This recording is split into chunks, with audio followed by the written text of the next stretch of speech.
Armbar, I just got back the odd copy from our sponsors. Can you do the read for me? Oh, boss, you know I can't read. Right. Oh, look, it's Doubletail. Barry, can you spare a minute? Sure. What's up? Also, I'm pretty sure I asked you not to call me Barry. Well, Barry, our sponsors gave us this ad copy to read, and unfortunately our friend Armbar here can't read, so can you do the promo for us? Sure thing. Hey there, sports fans. Baragon Doubletail here to remind you Bard Rock Cafe is brought to you by Dragon Master Games. Shop at their online storefront for your D&D and TTRPG products, as well as collectibles. We're now also partnered with Fanroll, who make high-quality dice sets, dice bags, trays and towers, and other accessories. Follow our affiliate link and use code BardRockCafe at checkout to save 10%, and a portion of your order goes to support the show. Finally, you can also support the show directly by subscribing to our Ko-fi. Subscribers get access to wild rewards like exclusive bonus content, tarot readings from Rook, social media shoutouts, and tabletop games with the cast. As always, all the relevant links can be found in the show notes. Now, let's rock. Support the show, or I'ma come near ya. You can't threaten your listeners. It's not a threat, it's a promise. Support the show, jabronis.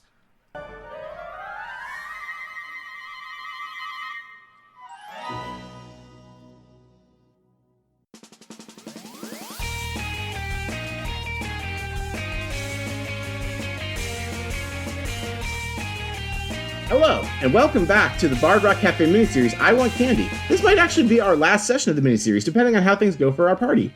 But before we dive back into the action, let's go around the table and have everyone remind the audience who they are, their pronouns, and one fact about their character. Shit. Every time. Hi, I'm Nick. Hi, I'm Nick, or Kilnos. You might know me as playing Jason from Monster Cafe, but today I'll be playing Will Whopper, a once highly accomplished cleric of magic at Jack's Magic Box School of Magic, who for unknown reasons was disgraced and almost expelled if it wasn't for his sister, Eliza. Both he and I are he/him pronouns. I did not think of a fun fact. His favorite chocolate is white chocolate. So not really chocolate. Yes.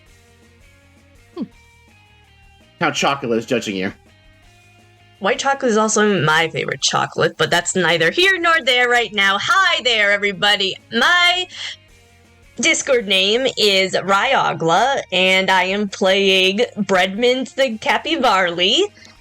His pronouns are he, him. Mine are she, hers, and oh my goodness, I yet again don't have a new fact for Breadmint. Let's see, how about... So you know how Breadmint is a barbarian, and he's got a giant piece of stale bread that he uses as an axe, right?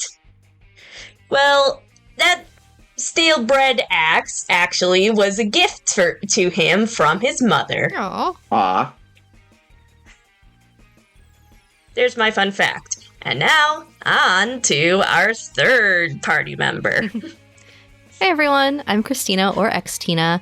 I am both a moderator of the Discord over here and also the GM for the Space Rock Cafe show stream that we do.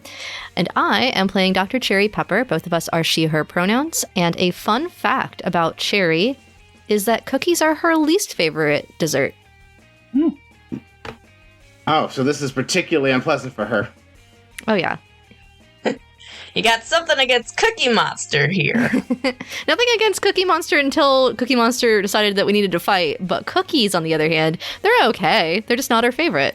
I mean, he did offer you a peaceful solution. You just did not want to take the risk of him fucking you up because he actually told you he's going to actually double-cross you. Listen, at least the guy's honest. That's true. No point did he try and mislead you into thinking it would be an honest wish. Anyway, last time, you went into the dungeons of Count Chocula's castle, freed a pirate by the name of Captain Crunch, and avoided being crushed by a death trap via Eladrin teleportation magic, hiding you all in the air vents like Bruce Willis in Die Hard. Because that's also a Christmas film. The vents let you bypass a rematch with Count Chocula before you did some shenanigans, mostly involving the command spell, to make the minions guarding the coffin more or less wipe each other out. But when the time came to face Count Chocula, you decided you wanted to try and free him from his curse, since he wasn't necessarily a bad guy, he just wanted to be human again. Unfortunately, that involved either convincing the genie who turned him into a vampire, Cookie Monster, to reverse the curse, or defeating said genie. So he did try to negotiate with you before you ultimately decided to fight with him. And so he said, you wish for death, which is what we ended last session with. The world around you seems to dissolve and warp as Cookie Monster drags you into the demi-plate inside of his lamp.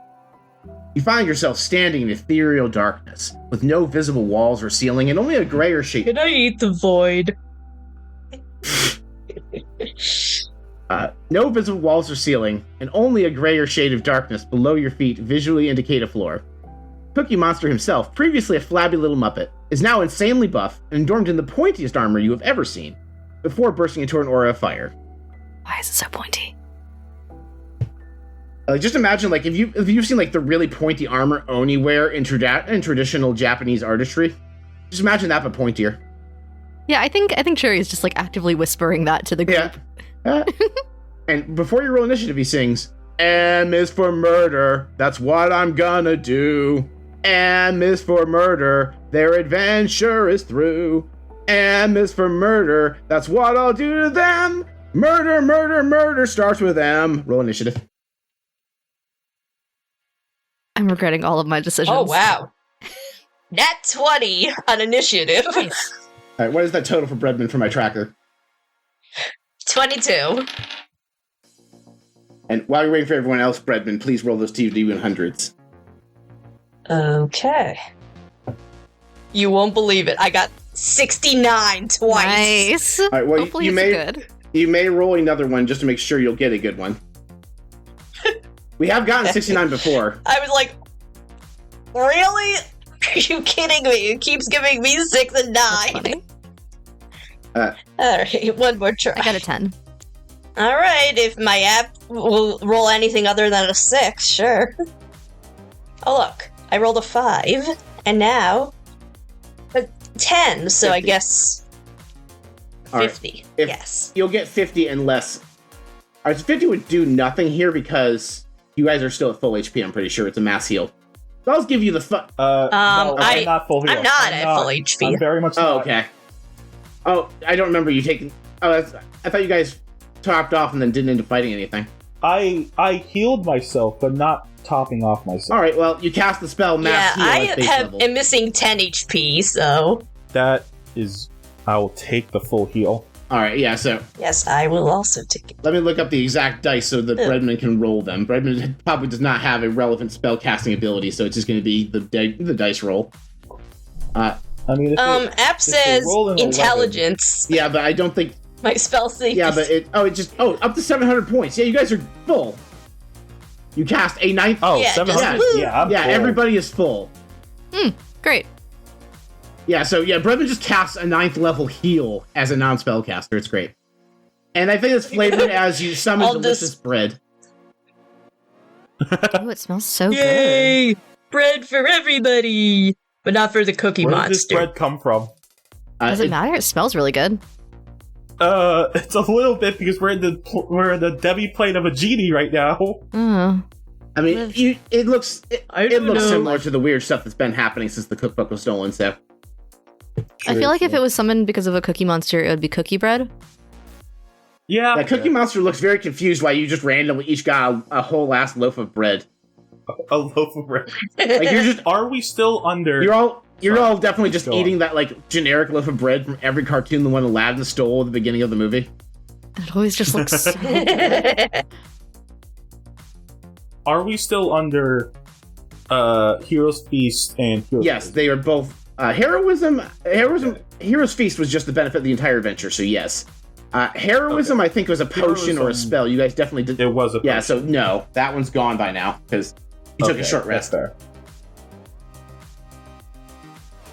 All right, so Just making sure we We knew do that. all still have the lucky feat though, so don't forget that.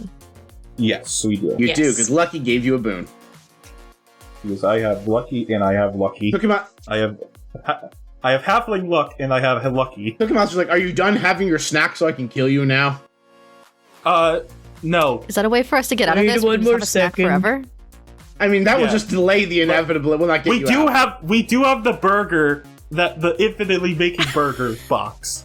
Okay, well, as it turns out, I am So we'll contractually obligated to let you have a last meal of indeterminate length before I kill you. If you do anything other than eat, Okay. though, Okay, What just about hold on. I Just eat hold on. this magic coin. Does Breadman What? act? Do you, Magic do coin? you all want to let Breadman eat the chocolate coin of absolutes? What is that? again? The one that either rolls a nat 1 Oh. or a nat 20. Right. Oh my god, we totally forgot about Yes, and that. this is probably the last session you'll have access to it, which is why Breadman's eating it, I'm pretty sure. Yes. Yes, it is. Once we get out of this thing, you can eat it. I feel like we might need Alright, it. Breadman, do you try eating it anyway?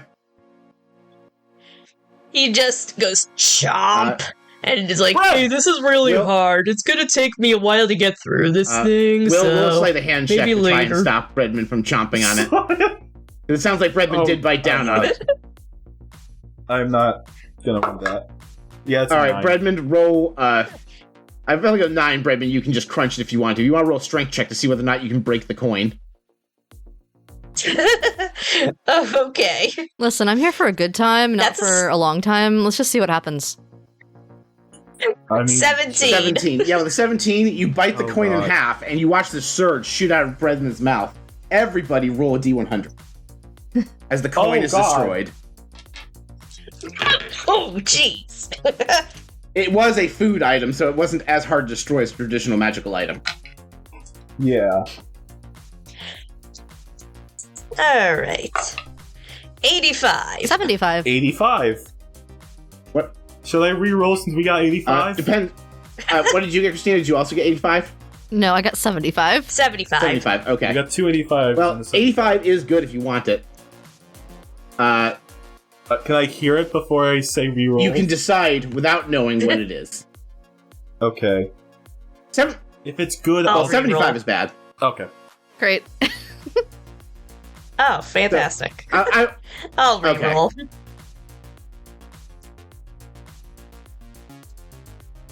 There's. I see as I roll 85 again. Okay, so Jesus. you both get a monster energy potion that can cast haste on yourself. Dr. Pepper, you watch as right next to Cookie Monster, a butter sculpture of a knight appears. What? Huh. It looks Ah. hostile towards you as it brandishes its sword. Just me? Well, you as a group. Great. Oh. I think it's for Can I eat him? Just Yes. Pepper. It's for Yeah, Breadman, Pepper, take butter it goes away. great with bread. Eat that. Yeah. He just licks his lips like, butter. It is Breadman's turn, so. Okay. Do I want to try to eat the butter knight, or do I want to actually do something about the big bad boss? I do have haste, and I also have an action surge too. You know what? I'm gonna. Well, it's a potion of haste, so you need to drink. I will let you as Ah. Resolution of the Wild Magic if you want to take it this second. If you want to save it for later, it'd be a bonus action, but it would be unfair if just because I flavored it as food to make you have to use an action for your free thing Wild Magic gave you. If you wanted to use it right now. Can I do that? Yes. Okay, I'll do that. You're both now hasted. Cool. Awesome. Does it come with the side effect of losing your next turn I mean, afterward? that's Well, only if the it's haste goes for from, the yeah, minute. so if this combat lasts 10 rounds, or if the effect were to get dispelled for some reason, yes, you would be affected for the turn where you lose your turn when you lose it. Oh, okay then. We will only lose if we get dispelled because no one's concentrating. Correct. It is the benefit of the potion of haste, but it is still the haste spell's effect, so it can be dispelled. Yes. If you were, say, fighting a high-level spellcaster. Unless you're wearing the boots of haste, in which they don't have that limitation, which is busted but cool. Interesting. Yeah. Anyway, Breadman, since you took your potion, you have 2 actions and a bonus action available to you, plus your action search. And action Yep. surge. So, alright, let's bash this knight. How does a 24 sound to Before I hit? tell you, are you choosing not to rage, or did you forget to rage?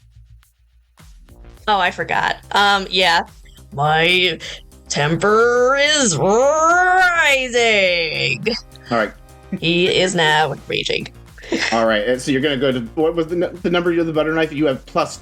You should have +2 to hit with rage on top of whatever you rolled. So Oh, I think it was 24, so make it 26. You completely hit this butter knight. Not butter knife, which I did not intend that pun. I just wanted a butter sculpture of something offensive, so I picked a knife. Okay. That's... Oh, for fuck's sake. 7 damage. I rolled a 2. Oh, jeez. Did you remember your rage bonus damage? You've 9 lucky, don't damage. forget. That's true. Lucky doesn't let you. Lucky lets you reroll the oh. d20, not the damage, though. Oh, right. All right. Yeah, okay. All right, so 9. That was his first attack, so there's still more where that came from. Let's roll another attack. 19 or 21. Hits. Okay, and damage. This time, let's go with a cool 14 damage. All right. Third attack. 27 to hit. Yes, it hits. I figured as much. And for another 9 damage, All right. I will save the action surge for when I'm actually fighting Cookie Monster. So I guess that's on to the next. All right. Next in the order is the layer action. So Cookie Monster's lair spawns what appear to be 4 miniature black holes as it conjures another butter sculpture, and it conjures a ice sculpture. I can't think of how. What is a really flaky, airy bread? I'm trying to think of something to flavor air elemental as. A scone? A croissant, yes, a croissant elemental, and a hot sauce elemental. Oh. Huh. So he summoned a food elemental of each cardinal D&D element. Elemental stuff. Okay. Yes. Yeah, they're all elementals. Butter is earth, FYI. Oh. Wait. Well. More butter for my bread. And so that was the layer action. There's now 5 elementals and Cookie Monster. Initiative count. Thanks, Wild Magic. Yeah, that reminds me. At the end of Bredman's turn, Cookie Monster is going to use legendary action because he will get them back immediately because it is his turn next. So he's going to... he's just going to cast a 3rd level spell, consuming all 3 of his charges. You all look like you're roughly in a circular area would you say you're in a line or a circular area? How do you think you all started? Who started first? Oh, yeah, I guess I teleported you all in. I think we were huddled, so... We were huddled together. Yeah, so I'll say Bredman moved far enough away to avoid the fireball. I'm going to fireball you. So I think at the very moment that we see magic charging, me and Will look at each other, and Dr. Pepper goes, counterspell? Please. Counterspell! Yes, of course.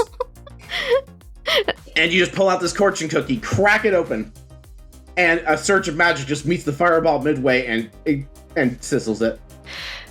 Oh, thank God. Thank God it wasn't a higher level counter fireball. Oh shit, I forgot I gave you those. Oh well, my turn. Because he conceptually understands there's such a thing as a turn in Dungeons and Dragons. Alright, so Cookie Monster is going to... He's actually going to look at Bredman and he's going to say, "You're really fast." And he's going to cast a spell magic. No! Hey! Fuck. Shit. God damn it, we should have seen. God. It's almost like I telegraphed it by saying, he's a high-level spellcaster. Hopefully he doesn't have to spell magic.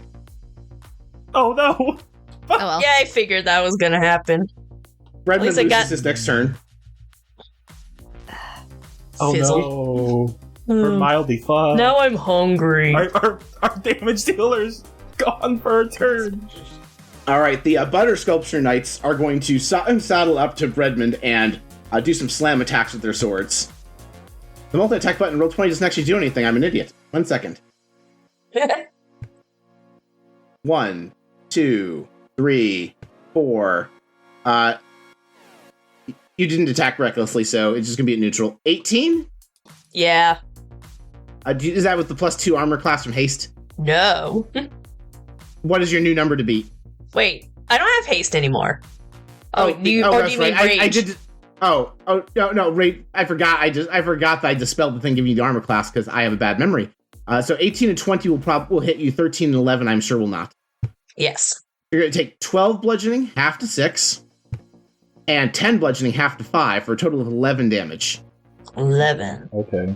Ow. The hot sauce elemental is going to get up in Will's face. Oh no.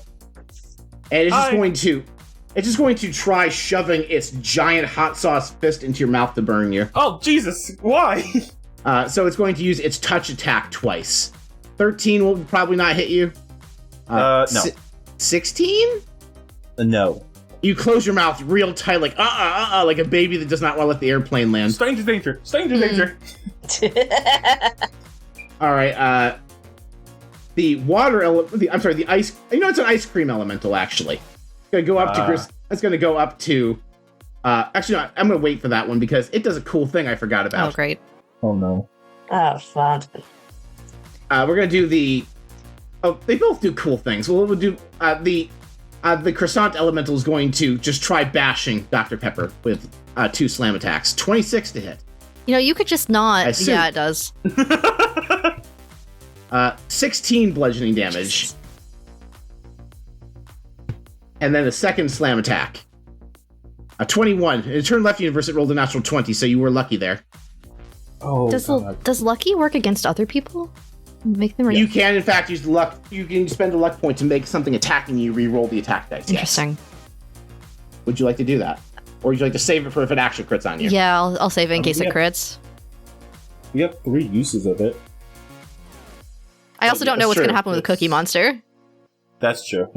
Yeah. Cookie Monster has just spent his turn saying "fuck you" to you guys. 17 bludgeoning damage. How are you looking? I started with 110, so I'm not below 50 yet. 110? Yeah. How do you have more HP than me? How do you have so much? Tough feet? Oh. Question mark? Ah. Because that does come free with the background, so. Yeah. I didn't realize that. That's like, if I don't know what to do with the background, I just take the tough feet. That's what I do. Anyway, so I'm looking at the range on this thing. The water elemental is going to just move so that it occupies the same space as both Will and Dr. Pepper. And then it's going to use its whelm, so it's just going to gyrate vehemently. What? As it's going to try. So I need you both to make a strength saving throw as it tries to knock you prone. Oh no, grapple you in ice cream. It's basically trying to entrap you in ice creamy goo. Does haste give me advantage on strength saves, or is that dex saves? What was the thing? Haste. I'm trying to, because I know it gives you advantage on something. I think it's dex saves. That would make more sense because it's making you fast, not strong. Sense. Yeah, dex saves. All right. Damn. Nope, not me. That's a 7. You do have your lucky feat if you'd like to spend a point to pass the save. I do also have Bardics. I have to remember those. Yes. Bardic can only give them to someone else, not to you. That's how Bardic Inspirations work, unless you're a very specific bard. So, so go ahead and re-roll. That's 1 luck point. Lucky. That's worse. That's a 2. Oh my god. You can keep spending luck until you like your roll if you so desire. You don't have to. I'll use 1 more luck. If only it was a 1, so I could re-roll it for my fucking halfling. That's a 10. I'll roll. What's the likelihood? No, I'm not gonna. That's a 10. I'm not gonna use the Bardic. I've already used so much. Well, the Bardic, again, you can give it to Christina, but you're not yourself, so. I see. So yeah, you're stuck with the 10. Actually, you get to keep the best of those rolls, but I think 10 is still the best. I'm pretty sure it was the 10. Okay, I rolled a 14, but I think I'm gonna Flash of Genius and... So I will save you the trouble. 14 did Okay, pass. then I'll Flash of Genius Will. Okay, cool. You get a plus... how much does that add? 5. Oh, thank God. That also makes Will pass. 13 is the number for the Water Elemental's Whelm. Oh, thank you. So you're going to take half of 2d8 plus 4, so half of 11, which is going to be 5. All right. As you get just ice cream slathered all over you. I also just don't like ice cream I want ice cream all over me. It's sticky. You don't want this. But I'm hungry. Extra hungry. Trust me, you'll eat this soon. All right, that is the baddie's turn. Next up in the order is the ice cream covered Will Whopper. Will is just standing there, completely covered in ice cream. Alright, I'm fucking done with this shit. His staff is going to glow with a bright blue light, and he's going to use Arcane Abjuration. For both me and the audience, describe what that ability does. It's a part of my Channel Divinity. As an action, I can present my holy symbol, and one celestial elemental, fey, fiend, or fiend of my choice within 30 feet of me must make a wisdom saving throw. Okay. If the creature fails, if it fails its saving throw, it's turned for 1 minute or until it takes damage. And then I'm assuming this thing is not a CR1 or lower. Yeah, all 6 of the creatures you're fighting, including Cookie Monster, are technically elementals, so you can pick any of them. You do have reason to suspect Cookie Monster has legendary resistances. Yeah. But you can choose any one of these creatures to target, and yes, they're all above CR1. Okay. Because if they were CR1 or lower, they would basically be under the banishment spell. But they're all within 30 feet of me. Yes, this was a big space, but everything got up in your business, and Cookie Monster was only like 25 feet away. So okay. I will say Cookie Monster and the Butter Sculpture Knights are also in range, but more immediately concerned for you, the hot sauce, ice cream, and croissant elementals. You also are occupying the same space as Ice Cream Elemental. You're just not grappled by it. So you're you're basically standing in the center of a small hill of ice cream. Oh, okay. All right, yeah, I'm doing ice cream then. If I'm literally like inside the thing, yeah, I'm doing the ice cream. So ice cream must make a wisdom saving throw. All right, it has a +0 to that, so cool. I did roll an 18 though. Fuck, that my save is at 16. Yeah, it does nothing, I guess. Womp, womp, womp. And you actually see the Cookie Monster use a free action to summon a sad trombone for you failing. They're very impressive otherwise. Fuck off! I have another action because of haste. Probably, do you still have your bonus action? I still have my bonus Probably action. Disengage and get away from the large group of people that are surrounding us. That's my plan, at least. Yeah, but Did Will eat the food that gives the bonus action disengage? I think that soundboard does not translate to Discord, unfortunately. You mean to the recording, but yeah, that's basically what just happened. I don't remember which one that is. The one that gives bonus actions. I think it might have been instead of the Bardic Inspiration or the So you'd have to use your extra action to disengage if you wanted to do so. Do I want to do that?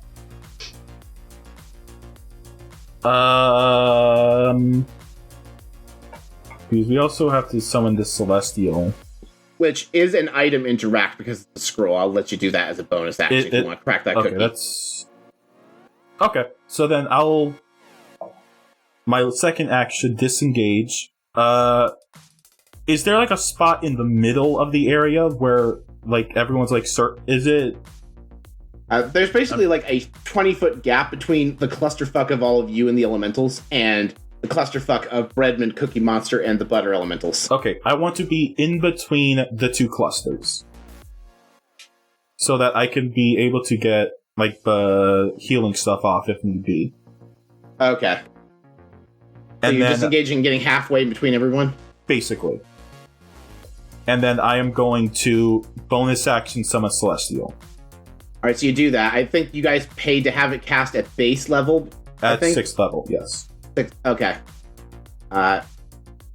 Cheat directly because it's being stupid. There we go. Because we buy it at 6th, and then we were able to get a free counterspell. Would you like the Avenger or the Defender? Avenger. Alright, so it has a Radiant Bow. It also does have a Healing Touch it can use once per day.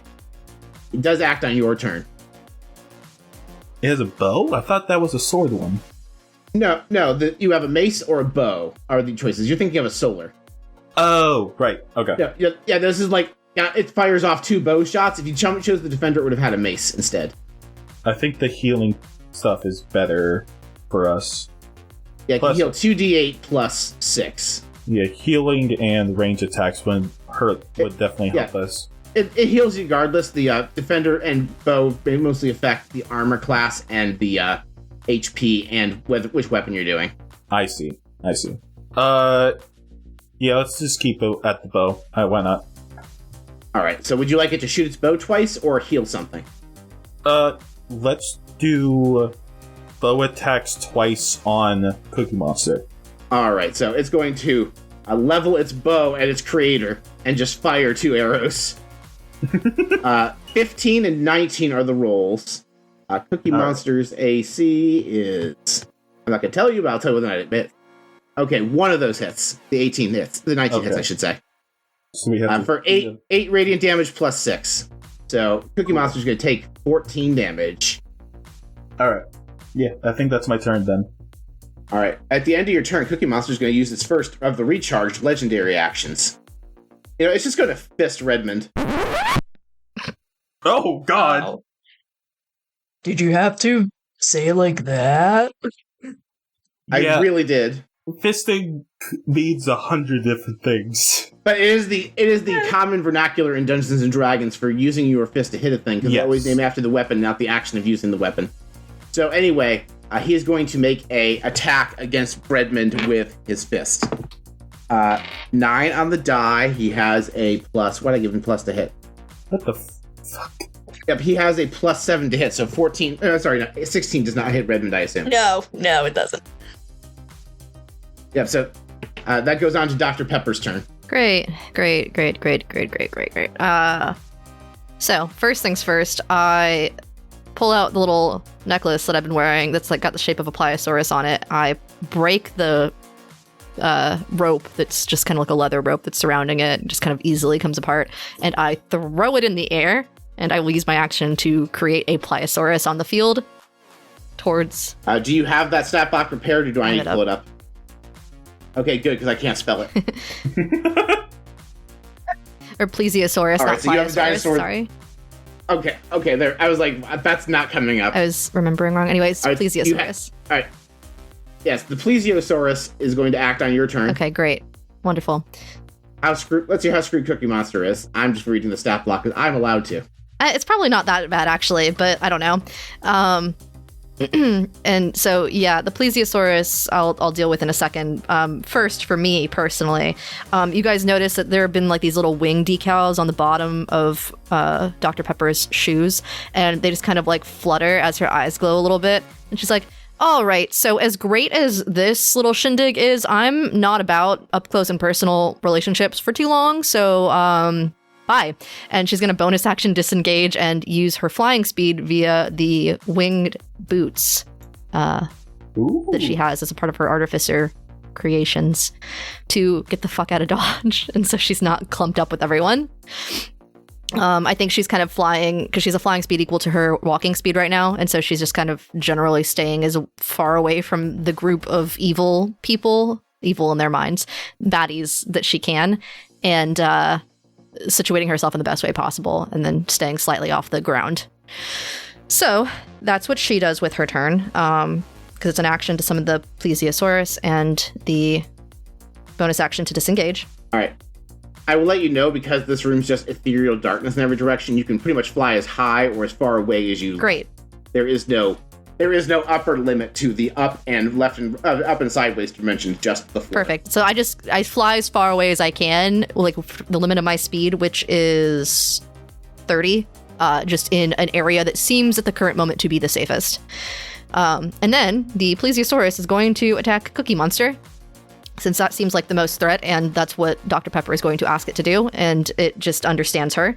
So she shouts at it in Yeah, It is a dinosaur chicken nugget for the audience. I love that. Let's see. What is it? What language does she choose to shout at it? I think in this moment we've got to stick with my tried and true. She's just shouting at it in Sylvan, and this is the language that she reverts to when she's freaked out. And so she's shouting at the Plesiosaurus to attack Cookie Monster, and it will. Let's see. All right, roll those attacks for the Plesiosaurus. Plesiosaurus. Okay, what's its plus? It's a +6 to hit. That is a 19. 19 hits. So 3d6 plus 4 piercing damage. Oh, neat. 16. No, 20. All right, 20 damage. Cookie Monster takes it. Like, being attacked by a chicken nugget, this is so degrading. All right, is that all of Dr. Pepper's turn? I believe so. I technically have that second thing, but I'm gonna wait, I think. I do want to point out that I'm pretty sure Plesiosaurus, because they're generally water animals, have flippers, so when it attacks, it's like... Technically, it's a bite attack, but I imagine because it's got like a long neck and its flippers, it just kind of chicken nugget flops and like does like a chomp. I dig it. All right, so at the end of your turn, Cookie Monster's going to use his secondary legendary action for the round to basically just move half his move speed in a direction without provoking opportunity attacks. He has this fly speed of 30 speed, so he's just going to kind of get up in the air and start pursuing Dr. Pepper and getting away from the melee attacker that's trying to hit him. Are you kidding me? He's a fucking genie and he can fly. Yeah, I know. Also, I don't want to be that guy, but I'm reading Summon Celestial, and it says it's the Avengers multi-attack is equal to half the spell's level, and we did it at 6. Right. So we would get an extra one. Oh. The Celestial Spirit's stat block in Roll20 says attack plus 0, range 150 to 600, one target, 2d6 plus 2, plus the spell's level. No, I'm reading the multi-attack version of it. Like this multi-attack, the Celestial makes a number of attacks equal to half the spell's level. Oh, okay, it makes a third. Yeah, sure, I'll shoot you one more time. I understand what you're saying does Chicken Nugget Plesiosaurus get an opportunity attack when he does that? The move, it is the Dragon's Flight ability, which does not include opportunity attack. Anyway, the Radiant Bow missed with an 11. Owly does also get a turn. I'll let you reach back and do stuff with Owly if you'd like. Owly is sitting there like, what do you want me to do? Who? Oh, the can. You're out. No, you're giant owl you summoned. I forgot about the owl! How did you forget about the owl? I forgot about It's been hooting every so often and throwing lollipops at us. Woohoo! Woohoo! Yes, and it looks very annoyed that you keep forgetting about it. Like, I'm so sorry. You were so excited for me. I'm so sorry. It glares at you like, prove it. Prove it. What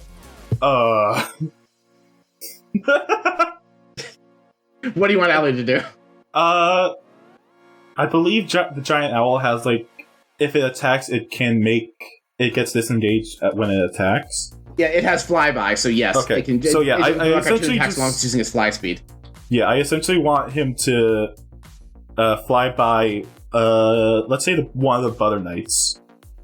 Okay, I'll give you the softened up Butter Knight. Yeah.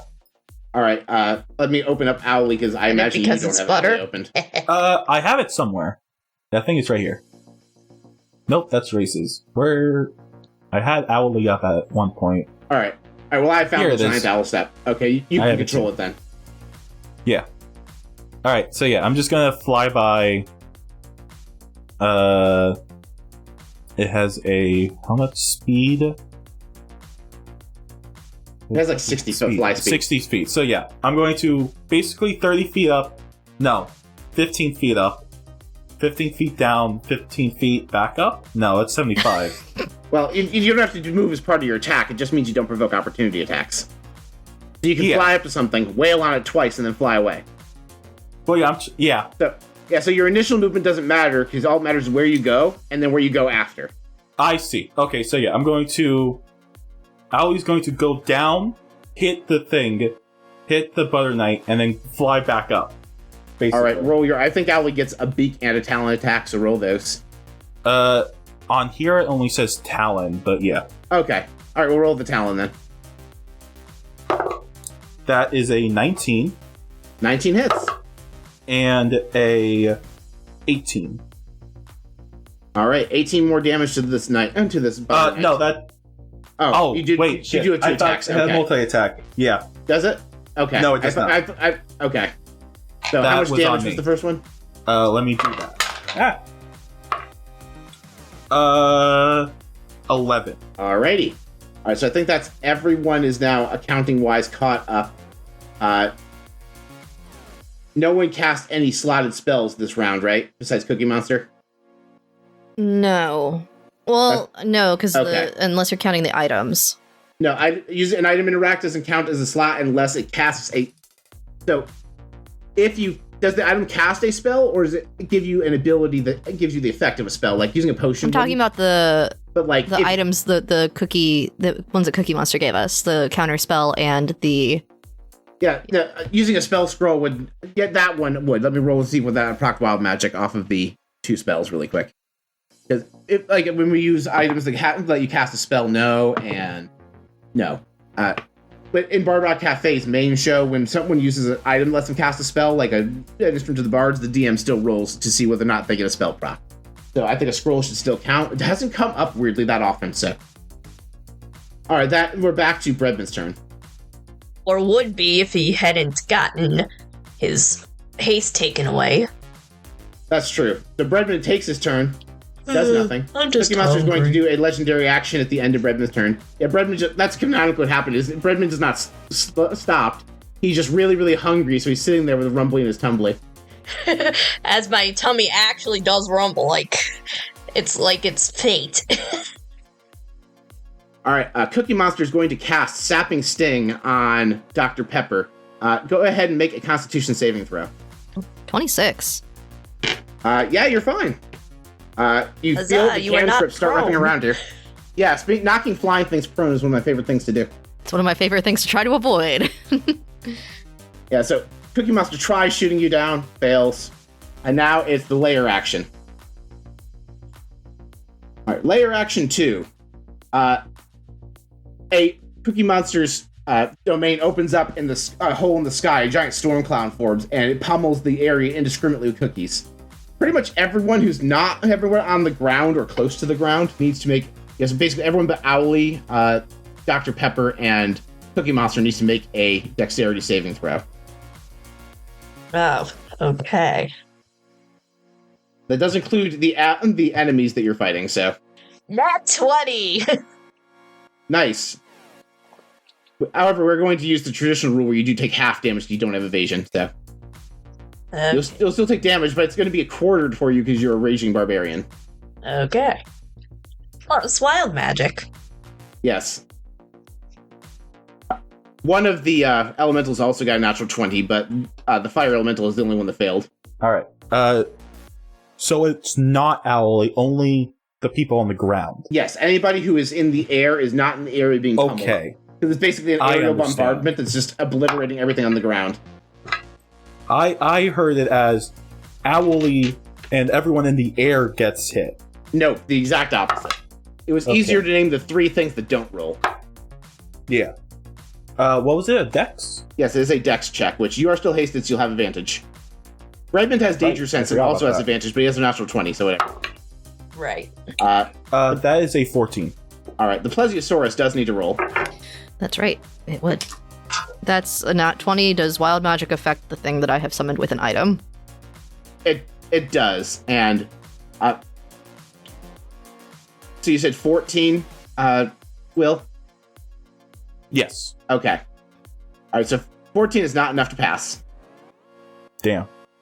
So, I will resolve the natural 20s in a minute. I'm going to roll 3d6. Alright, everyone who passed is going to take half of 13 damage, which is 6. Bredman will take 3 damage. 3 damage, okay. 13, you said? Yeah, 13 is the damage for anything that failed. And it's halved to 6 if you pass. And nothing if you're flying. I'm at 52 out And of thank 70. you for actually hitting me with something so my rage can continue. You're welcome. 3 damage is like the sweet spot for that too, really. Yeah, really. Yeah. The water elemental is the one that actually passed that one. Okay. Or the ice cream elemental, I'll try to be better about it. I'm just updating all of my various monsters with their... Ice cream, you scream, we all scream for ice cream. That was the layer action. I need both Dr. Pepper and Breadman to roll 2d100s. I got a 20 and a 40. I already rolled them. All right, a 20 and a 40. 20. Yeah, let's resolve yours first. All right, 20 is random. You said 40 was the other one? 40 would be actively bad for you, so we're going to do the random one. Each container of non-magical liquid within 1 mile of you turns into eggnog for the next minute. Huh. Okay. Yeah, so if you have any, like... That get heavier. Why did my water skin get heavier? That's exactly what I was going to say. Yeah. How about Breadman? 21 and 49. 21 is actually very good. Let's see what 49 is. Better. You got 49 earlier. It was very good. Would you like that, or would you like the comparably good 21? Let's check out something 20 new. So you hear, ho, ho, ho, as a What? fucking beanstalk spawns behind you all, and the green giant shows up to help you. Hey! Hello, Mr. Giant Friend. It's one of the only ones that summons something I let be friendly towards you. It has the stats of a hill giant, and it will act on Breadman's turn. Breadman, how many friends do you Okay. have? Yeah, Oh my goodness. Lots of them. I can befriend lots of animal creatures. I guess everyone likes to So eat. it's currently... So currently it's the three of us. The Celestial, Owly, and the Green Giant. And a Plesiosaurus. And a Plesiosaurus. So it's 7 against, what, 5? 7 against 6. We're 7 evening the against playing 6. field, that's all. Yeah, there are 5 food elementals and cookie monsters, so. Right. Right, because of the Butter Knight, the other Butter Knight. Yeah. So the green giant is here. Unfortunately, Breadman's turn just passed, so he's mostly here to sponge damage for you all. Cool, that's fine with me. That was the layer action. It is now the monster's turn. We'll roll a luck check to see whether or not Cookie Monster decides to dispel your haste right now. Oh, please, Piss Dice. You need to do good for me. I don't think rolling a piss dice for a luck check is ever a good idea, but you do you. 17! Yes, Cookie Monster goes, I'll deal with him later. Instead, what Lucky Piss Dice.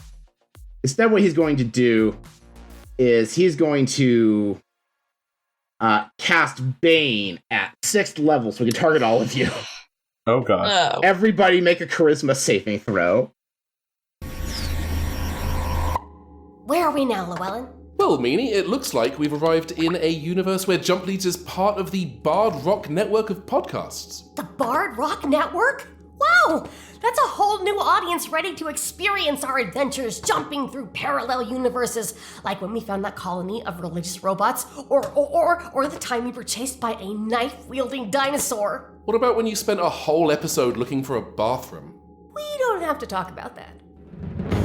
Listen to the scripted sci-fi comedy podcast audiences are calling hilarious with a lot of heart and wit. Jump Leads, Season 1 available now, wherever you get your podcasts. Season 2 coming soon. Who was that? Sounds like this reality is actually an ad spot. An ad spot? Wait, so none of this is canon? It was, until you asked that question.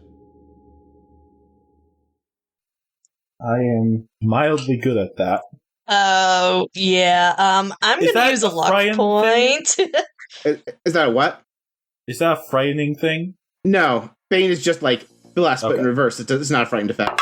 You just have a d4 subtracted from all your d20 rolls. Okay. That is a 23. That's a I pass. am also going to use a luck point here. Yes, I rolled a 7, so I'm like, I'm gonna use a luck point. My second roll, 18. 18 is a pass. Okay. Well, the luck point didn't Huh? help. Oh no. Oh. At least I don't think it. I don't think it would. So I'm gonna try Flash of Geniusing this, but I don't know if it'll help. That brings my total to a 15. 15 is the DC. I was so scared it was gonna be 16 or 17. Just I was barely like, passed. oh. I started with one of the CR11 genie stat blocks, and its spell save DC was 15. Remind me again of how Bardic Inspiration works. Could I do that as a reaction, or is that only a bonus action? It's technically supposed to be a bonus action. I will let you do it as a reaction because I think it should be a reaction. It would make the Bard much more meaningful to have it as a reaction as opposed to having 7 things as their bonus action. Anyway, that's a soapbox I don't need to get on right now. That was Cookie Monster. The Cookie Monster is going to fly up closer to Dr. Pepper, at which point he is engaged. Unfortunately for Dr. Pepper, this is a shotgun wedding. The Croissant Elemental is also capable of flying, because it's technically an air elemental. It's going to fly up in Dr. Pepper's face. Listen. It's going to occupy... Listen, we're not doing the whole up-close and personal thing here. We can just not. Yeah, no, so this croissant is going to shatter itself into a bunch of pieces that swirl around your whirlwind so it can occupy your space. Because the only way I can make a thing made of bread occupying your space makes sense. You need to make a strength saving throw. Yeah.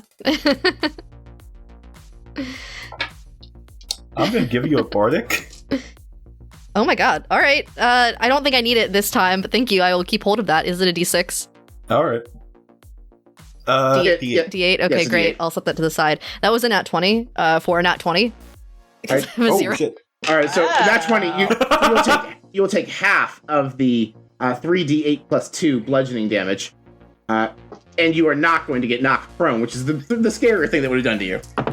So you're going to take, I rolled pretty low too, 5 plus 7, 12 damage halved.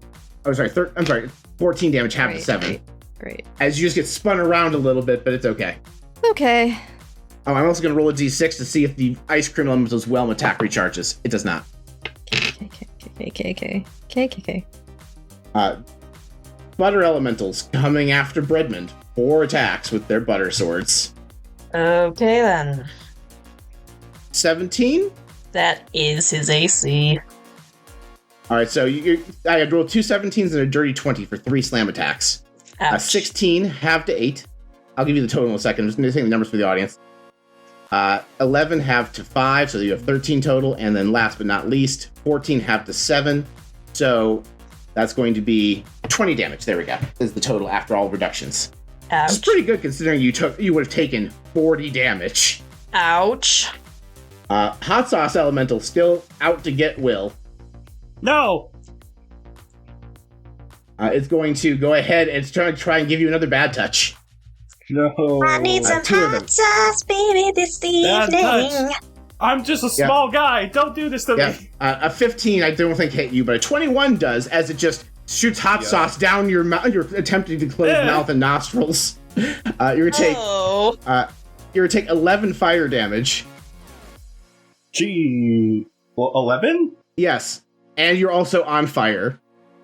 What? Yes, if you don't use your action to douse the fire, you will take an additional 1d10 fire damage at the start of your turn. Okay. Question. Would the spell scroll be giving me concentration? No. Because I will not make the Celestial a concentration, no. You used an item basically to do it. I'm fine with that. Cool. Just making sure. The Ice Cream Elemental's looking around. Breadman is pretty well bullied, so the Ice Cream Elemental's also going to go after Will. Oh no! It's got the Green Giant. It actually sees. Oh wait, this fucker. Right, I should deal with that. Thank God. So it's going to make 2 slam attacks on the Green Giant with its Ice Cream Fists. A natural 20. Oh, good.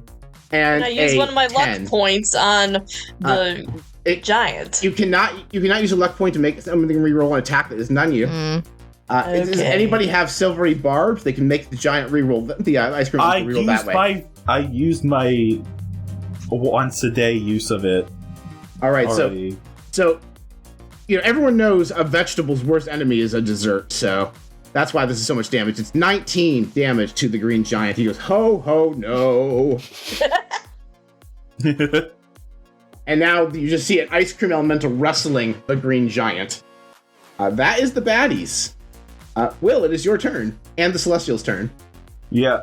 Well, we're going to get a little bit more friends, because first off, Will's going to just curse at the Hot Sauce Elemental Infernal. Second, he's going to finally use some of his necromancy stuff, and first he's going to cast Summon Undead. And he's going to pick Ghostly form. So a little, ghost is going to just appear from the ground. All right, so I think because this is food themed, you summon the ghost of a rotisserie chicken. It's still the stat block you get, but that's what. Yeah. Okay. And then second action, right? Yes, you still have your haste action because you rolled well on that luck check. You get the impression Cookie Monster is going to dispel magic on you on his turn this turn, though. Yeah, that's why I'm summoning friends. Second action, Vampiric Touch on the Hot Sauce Elemental. Okay. So you cast Vampire Touch, which is a concentration. Oh, so here's the thing. Vampire Touch is concentration, and so is Summon Undead. I'm pretty sure, because it lasts for a while. You get multiple attacks with it. Let me double check. Look up. I was pretty sure it was. Let me double check. Possible they get away with it. I don't know. One action concentration up to a minute, yes. Damn it. Okay, never mind. So you can do that or Chicken Friend. You can't do both as action. Yeah. I'll keep Chicken Friend. Shit. That was the way I was going to get health back. Only you were a cleric with other healing effects available to you. I know. Yeah, but the Vampiric does damage, too. I am going to... Brad, how bad are you looking? I've lost a third of my HP at this point. Okay. Almost exactly. Okay. So I'm gonna keep saving some of my spells then. And I will instead do Toll of the Dead on the Hot Sauce Elemental. Alright, that's a saving throw? Yes.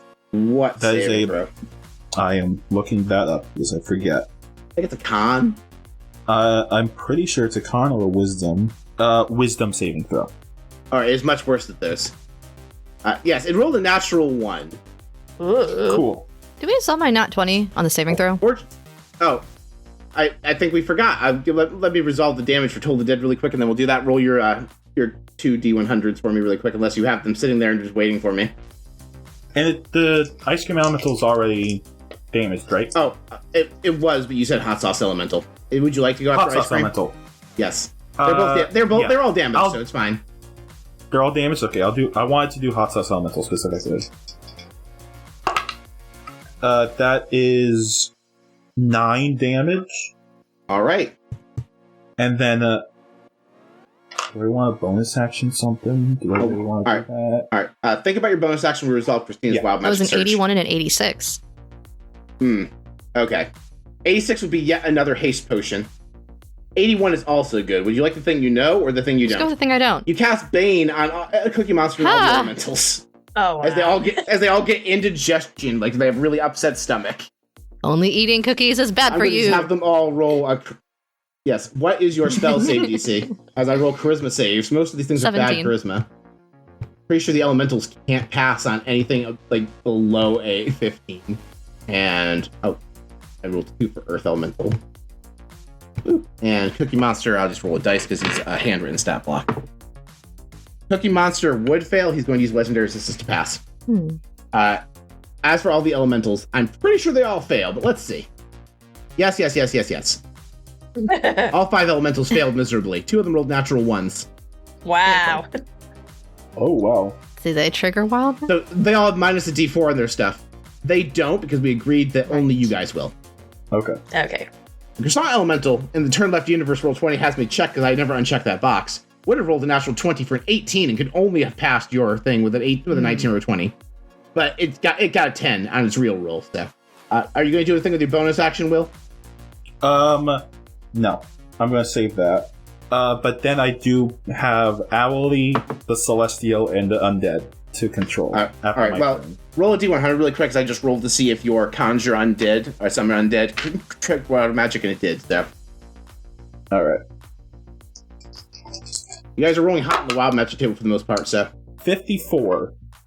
An orange slice appears in your hand. You get the impression it would cast Lesser Restoration, but I don't think any of you have negative status effects. Currently, no. So it just flies into your shared bag of holding. Someone can eat an orange slice to get Lesser Restoration if they need it. Cool. If not, it's going into Bredman's belly once this is all over. Fair. All right. So let's resolve Owly, Celestial Spirit, and the Undead Spirit. Undead. Let's go Owly first. He's going to do the flyby with the butternut again. Okay. So that is... Let me find Owly. There he is. That's an 11. 11 does not hit. Cool. So that he does nothing. Then I'm going to do Celestial. I'm going to do 2 attacks on Cookie Monster and 1 on the Elemental. Okay. So first attack is a... Let me find his stat block. Oh. I have that one open if you'd like me to roll. Otherwise... I already got it. I got it. Just to make it easier on you. Okay. That's a 16. That 16 does not hit Cookie Monster. Cool. Next attack on Cookie Monster. 27, I think? That shouldn't be a 27 because it has the Celestial has a +0 to hit because its dex modifier is 11. On here it says it's my spell attack modifier. Oh. Is that maybe the new version they published? It doesn't matter. Yeah, that's fine. It doesn't say it is. Yeah, it's from Cautious. Okay, maybe they just coded it wrong in Roll20. You're better off. Either way, I will just assume 27 is correct because I don't care that much. And so that's that will hit. And then before I roll damage, I'm going to attack the other guy. I'm just going to roll that one. Okay. That is a dirty 20. That will also hit. So now to roll for both attacks for damage. Yeah, we'll separate them because you hit 2 different monsters, but yes. Yeah. Oh, it's 2d6 plus 2 plus the spell's level. Yes, so plus 8. 2d6 plus 8, basically. Alright. That's 13 to Cookie Monster. Alright. And 14 to the Air Elemental. Alrighty, they both take it. Cool. Undead now. I'm going to have my ghost... What? I didn't say anything. I think you heard me breathe while I was thinking. I think I inhaled too deeply. Alright, I'm going to have the ghost attack the Ice Cream Elemental. Alrighty. That is an 18 to hit. Does hit. Cool. D8 plus 3 plus spell's level. So that is a 12 damage, and it has to make a wisdom modifier or be frightened. Let me double check. I think it might be immune to the frightened condition. That's very likely. It's immune to being paralyzed, petrified, poisoned, prone. It is actually able to be frightened. Wow. Okay. Yeah, exhaustion, grappled, paralyzed, petrified, poisoned, prone, restrained, unconscious. Not afraid. I don't know how water can be afraid, but it can be. I don't know either. But so what was that damage result again? That was a 12 damage. Right. And then it has to make a wisdom save to be or else be frightened. Alright. DC is 16. It rolled a 15. The Ice Cream Elemental is frightened. Yes, it has a cold chill run down its spine. Yeah. after seeing the chicken. Well, yes, right, but also joke like, about it being cold. Hell nah. And I think that is everything. Alright, at the end of your turn, Cookie Monster is going to take a legendary action. Oh boy. Yeah, we only gave him move, cast spell, and fist, so we're going to have him cast a first level spell. He's going to cast Earth Tremor. No, that's boring. No, he's going to actually his cantrips are more exciting than his first level spells. I gave him a bunch of concentration reaction spells. He's going to try Sapping Stinging Owly. Owly, give me a Constitution saving throw. No! How dare you, sir? What's that again? Constitution save. DC 15. Okay. Oh, he has a +1. Come on, Owly. 15! Owly narrowly passes, as he would have fallen about 20 feet. My beautiful boy! Dr. Pepper, it is now your turn. Oh, good. Great. Love it. So fun. I have questions for you. Of course. Every All Christina's DM's worst fears but me because I try to be on the side of the players. All right. So my plesiosaur has a swim speed. Could I argue, because we're in the void, that flying and swimming are essentially the same? Sure. I feel like you could also, if you wanted to get in melee with anything near the ice cream mental, swim through the ice cream. Fair enough. There's probably just a puddle of ice cream you could use for swimming on the floor at this point. Great. Second question. With Dispel Magic, do I get the sense that I would need to dispel all of the things he summoned all at once, or could I try dispelling at least one thing? The Butter Elemental that Breadman summoned via Wild Magic, yes. Mm-hmm. You can get that one for sure. The other 4, roll an Arcana check. Okay. Wait, okay, fuck. Is he... Question. Is he concentrating on each of the elementals? They were summoned by a layer action, so no. Okay, so no. Alright, so magic. Dr. Pepper's trying to determine if they are summoned or if they are otherwise not dispellable. That is a 26 for Arcana. Well, the 26, you remember, portals open for them to come through. They physically traveled through here. They are actual, not conjured elementals. You cannot dispel them. Shit. Third question. But you can banish them. You can banish them back to the elemental plane from which they came. True. You can also just dispel the Butter Knight. But of course, the Butter Knight that can be dispelled is also the most damaged enemy you're fighting. Third question. Do portals count as trapdoors? I mean, the portals aren't here anymore. They opened and closed. I guess they would. Okay. I would be okay with that. If you could justify why that would be relevant here, I would open to it. I can. Would you like to know how? Sure. Would love to. Great. I would like to know how, bearing in mind you still need a way to magically open those portals. Great. Guess what one of the items is that artificers can make that I definitely have, because I thought this would be funny. And I was like looking it over. I was like, wait a second. This could be useful. I have the item known as the Wand of Secrets. When holding it, you can use an action to expend a charge. And if a secret door or trap is within 30 feet, the wand pulses and points at one nearest to you. All right. Go ahead and use your Wand of Secrets if you want to figure out where there's any portals here. Cool. I actually thought that would actually just open it and trigger it. I didn't read it well enough. Lame. So you don't want to do that? No. I thought that'd be more exciting. That's okay.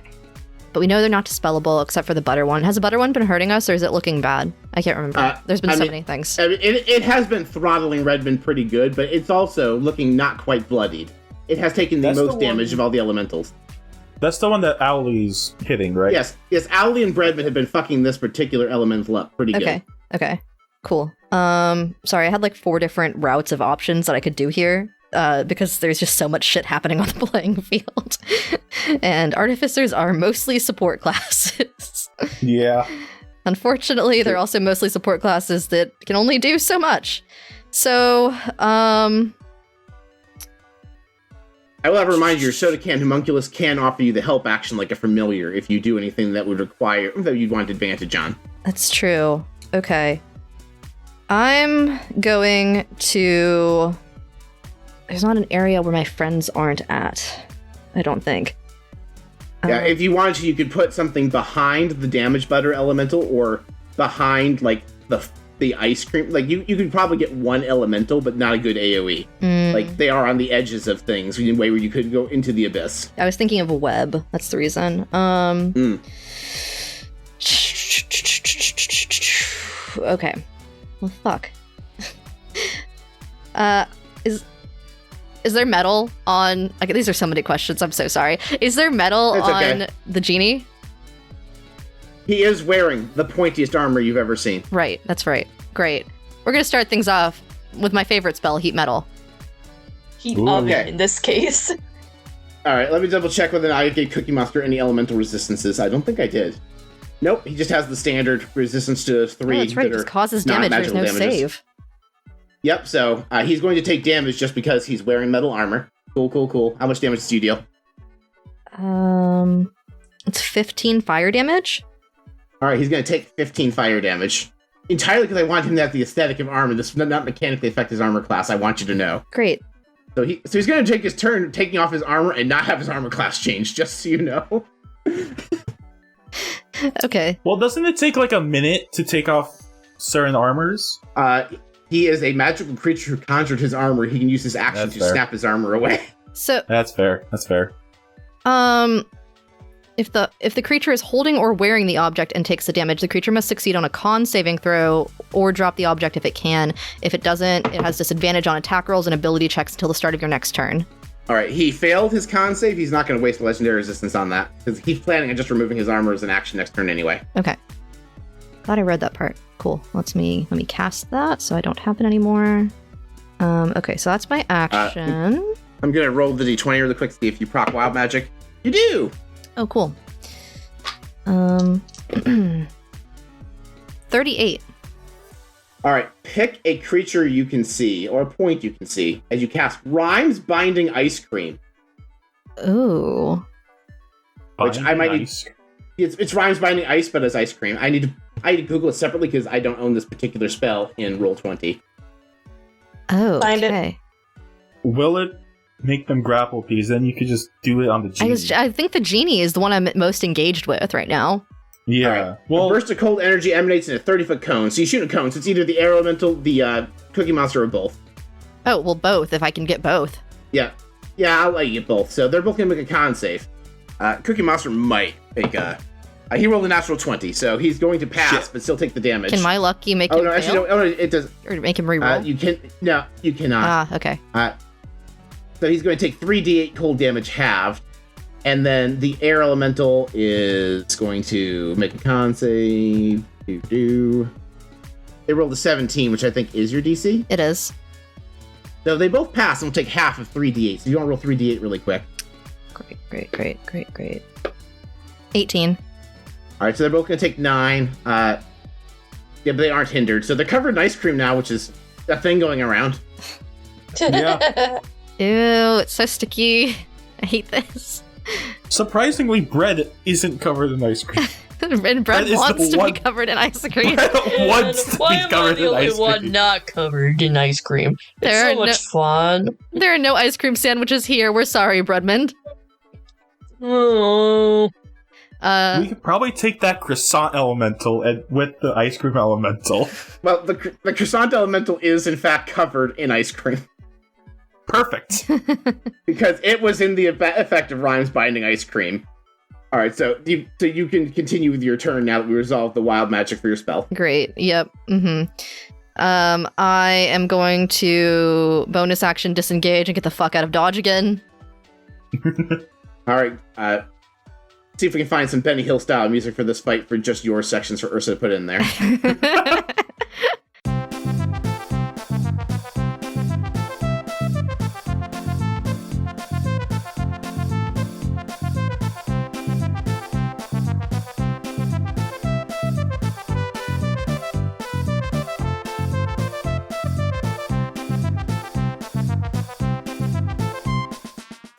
As the flying enemies are continue chasing the flying party member. Yep. Maybe they'll go after Owlie. We'll see. Maybe. Speaking of which, at the end of your turn, Cookie Monster is going to use a legendary action to... you have more. I have more. Okay. I forgot you have a bonus action still. No, I'm going to go ahead and use that action surge that I got from the monk bread. Okay. So that gives me the ability to cast another spell, right? Yes, it does. It gives you a whole other action. Leveled spell? And... the rules against level spells are about using them as bonus actions, so yes. Okay, cool. So as I'm flying away from them, I would like to go ahead and cast... Ooh, which of these do I want to do? Ray of Sickness. Okay. On the genie. Okay. Is that a saving throw or an attack roll? It is an attack roll. Ooh, oh shit, that's a nat 20! Oh! Wow. All right, so I also want you to know I rolled and got another natural 1 for you to trigger wild magic. So roll 2d100 and then roll a third d100. Holy shit! My goodness. Just for us to know, that would have been a 29 to hit total, but all right, wonderful. If you want to roll the damage first, you can, because that's going to be a crit amount of damage, which we're using standard crit rules of double the dice and add your modifier. Yep. Okay, hold on one second. I'm going to do one thing at a time. Okay. Yep. Cookie Monster not feel so good. Oh yeah, he does need to make a con saving throw. Okay. Not gonna use the die that rolled a natural 1 5 seconds ago. He rolled a 5. He's going to use a second legendary resistance because this doesn't sound good. Has he used those up now? He's used, what, like 3 or 4 of those, right? That was his second legendary resistance. Yeah. Oh, right, he said he wasn't You going to think use of his one before. I thought he was going to use his third one. Yep. Yeah. Okay. Yeah, this is the second of 3. Well, at least we're making him use them. Yeah. Okay. So it's double dice, right? Yes. Okay. That is a total of 18 poison damage. All right, and I forgot to give him any sort of elemental resistances. Otherwise, there's a chance he could have. So yeah, he takes it. Cool. So I do that as I'm fucking getting out of dodge. And the 3 wild magic rolls are 63, 18, and 25. 25's happening regardless, because that's the one that's separate. Make a wisdom saving throw. Huh? Is that the one that's happening regardless, or is that just mine? Yes, that's the one that happens regardless. That's the one for the magic proc. Okay. That is a 19. You pass. You feel very hungry and thirsty for 5 seconds. If you had failed, you would have had to eat or drink something on your turn every turn, or take 1d6 psychic damage every turn. Interesting. Oh, shit. And you would have had disadvantage on attack rolls and Constitution saving throws under that effect. Interesting. Thank God you didn't Right. deal with that. I know. All right. So what were those first 2 rolls? 60. Say that like Bradman's always hungry. All right, 60 something. Yeah, 63 and 18 were the first 2. All right, we've gotten 63 before. 18 would be kind of funny. 63 is also funny, but we've gotten it before. Which would you like? Whichever one is more fitting and potentially useful. Oh, sorry, I misread this. 17 would be actively bad for you. I forgot that it's a summon when it's hostile towards you. You summon Liam's tiny Pizza Hut. You would have gotten a Cookie Monster using the Earth Golem stat block if I had used the thing. So no, that's why it would have been funny. But no, you did not get a different Cookie Monster. You said Liam shows up like, "Hey, it's you guys. Where the fuck am I? What? Can you help us? Can you help? We're fighting a genie. That's Cookie Monster. Roll a luck check to see if Lehman's spellcaster can do diddly shit. Please, let's have another guy. 17. Which seems to be the number. Okay. All right. What caster class do you think a guy who runs a pizza shop would be? I'm thinking bard. You can have a bard. It'd have to be bard or sorcerer. No, Yeah. bard or wizard, because you know that the wizards are up late. Sure. He's an archmage. Oh, shit. Like, Cookie Monster?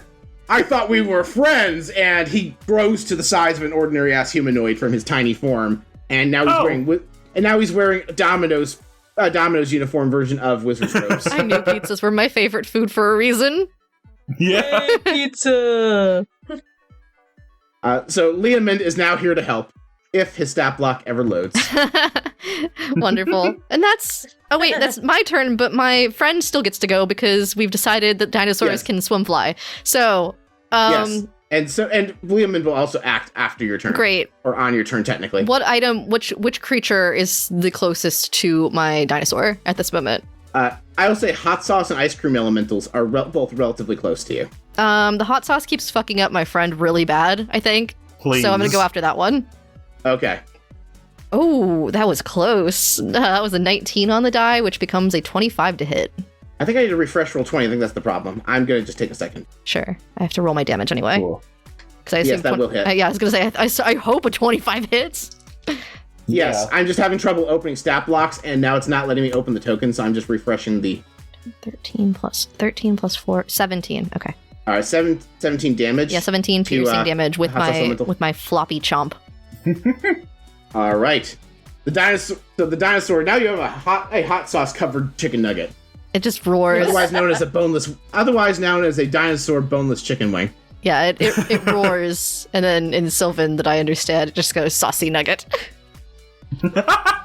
Who do you want Liam to fuck up with his innate spell casting ability? I feel like we just need to go after the genie. Yeah. Magic v magic, right? Personal vendetta. Yeah. Literally the only reason I'm going after the elementals is because they're fucking me up. That's why I'm having the Celestial deal with the genie. Because a lot of our problems are solved once he's gone, aside from the butter man. Yeah. So. All right, so you know what I'm actually going to... Yeah, Liam is like, you pizzaed the wrong hut, motherfucker. As he casts Time Stop with his 9th level spell slot. What? So he's going to take 1d4 plus 1 turns right now, as long as he doesn't do anything in combat. I rolled a 4. He's going to take 5 turns real fucking quick. Oh my god. What the fuck? So he's going to, on his first turn, cast Fire Shield on himself, so if anyone hits him, they take damage. On his second turn, he's going to cast Global Vulnerability, so Cookie Monster can't hurt him with spells below 6th level. And then he's going to cast Fly, so he can get up to Cookie Monster. Jeez Louise. My god. Oh no, sorry, he can't cast Fly because Global Vulnerability. It's fine, you know what? He's going to... Shucks. Damn. Yeah, oh damn. But you know what he's going to do? He's going to cast Wall of Force. No, that's concentration too. Damn it. So many... Lots of... That's why I don't play Wizards. He's going to cast Mirror Image so he's harder to hit. He's just fucking setting up. How about Blur? He's like... No, like he doesn't have Blur. For a split second, we're just like... We look away, we look back, he's just decked out. Yeah, you guys we blink. You guys blink and he's gone Super Saiyan. Jeez. You see a protective aura, a fire aura, and he also has like 4 copies of himself. What the fuck? Hey, why is there now lots of him? I thought we just summoned one guy. The power of pizza. I want that power. Unfortunately, he doesn't have any good ranged attacks. What does Mind Blink do? Let's just have him fire off another fucking 8th level spell really quick. Jesus! This is my favorite role. This is so good. It's so funny. Oh my god. You know what? So he's going to walk up to Will and be like, "You got this, friend," and he's going to blank your mind, and you are immune to psychic damage for the next 24 hours. What? Your mind clears and it's just like complete silence for the first time ever. Yeah, because he cannot cast offensive spells during time stop turns. So he is just so just all of a sudden I feel just like my mind shut. Just like in a split second, my mind is blank. For the next 24 hours, he has cured your ADHD. I was just about to say, yeah, it's like taking medicine for ADHD. Yeah. Anyway, you guys got this. I'm here to help. And that is going to be at the end of that. Cookie Monster's like, do I get my legendary action now? No. No. Oh, no. Do I ever get another turn? Roll a DC 20 persuasion check to convince Cookie Monster he doesn't have any more legendary actions left this turn. Both of us or just one of us? One of you, I'll give you advantage because one of you offered the other one to help action. I have a +5 to my persuasion. Cool. I have a 0. Okay. Okay. Go ahead. You also have Bardic. Oh, I do? Okay, math real quick. Oh wait, I have the help action. Yes. It's not a nat 20, that would have been funny though. Yeah. Okay, so your Bardic's a D8, so we're at 23, it becomes 27. Can't guidance you. Alright, Cookie Monster starts counting on his little Muppet figures like, oh shit, you're right, I'm out of those. Yeah. Oh shit, that worked. Definitely. So, hold on. Let me just recap this fight right now. We have the 3 of us. We have Jolly Green Giant. We have Owlie. We have the dinosaur. We have my ghost. And we have the 20th level spellcaster Liam Mid on our side. Yeah, he's the level 20 shopkeeper you shouldn't fuck with. What the fuck is going on in this fight? This is how Bard Rock Cafe rolls. Sometimes Wild Magic does all the heavy lifting. Oh my god. Jeez. And this whole bit wasn't just me getting time to reopen all of these stat blocks at all. Oh, and I forgot the Celestial. You know you didn't just fire 3 attacks. Did I say... No, I meant I forgot to list off the Celestial. Oh, the list of shit. Okay. The list of stuff. Okay, so now it is officially Bradman's turn again. Okay, finally. What's funny is that none of these guys have died yet. We're still... Alright. We have so much shit. Oh, I'm feeling a little less hungry now. But I'm still... have my level of... Damn it, where was I going with this? My temper is still rising! So, yeah, he's still raging, so, do we have... We didn't have, like, a potion of haste that he could just chug down. Oh, do we? I could do that. Might as well. I will say, we do have a potion of flying as well. We technically have 2, because I think I still have one of my potions of speed. So we have two haste potions. We have 2. Yeah, haste feels more... and a flying. So Bredman could, theoretically, take the haste potion as a bonus action, and use the free action it gives to take the fly potion and be able to get fucking everywhere. Yeah. Get to Cookie Monster. And just start wailing at him. Yeah. Alright, so... You are between two butter elementals that will take opportunity attacks if you leave, though, so you might want to deal with those first. You could just separate your bonus actions out for the sake of wailing on them more. Alright.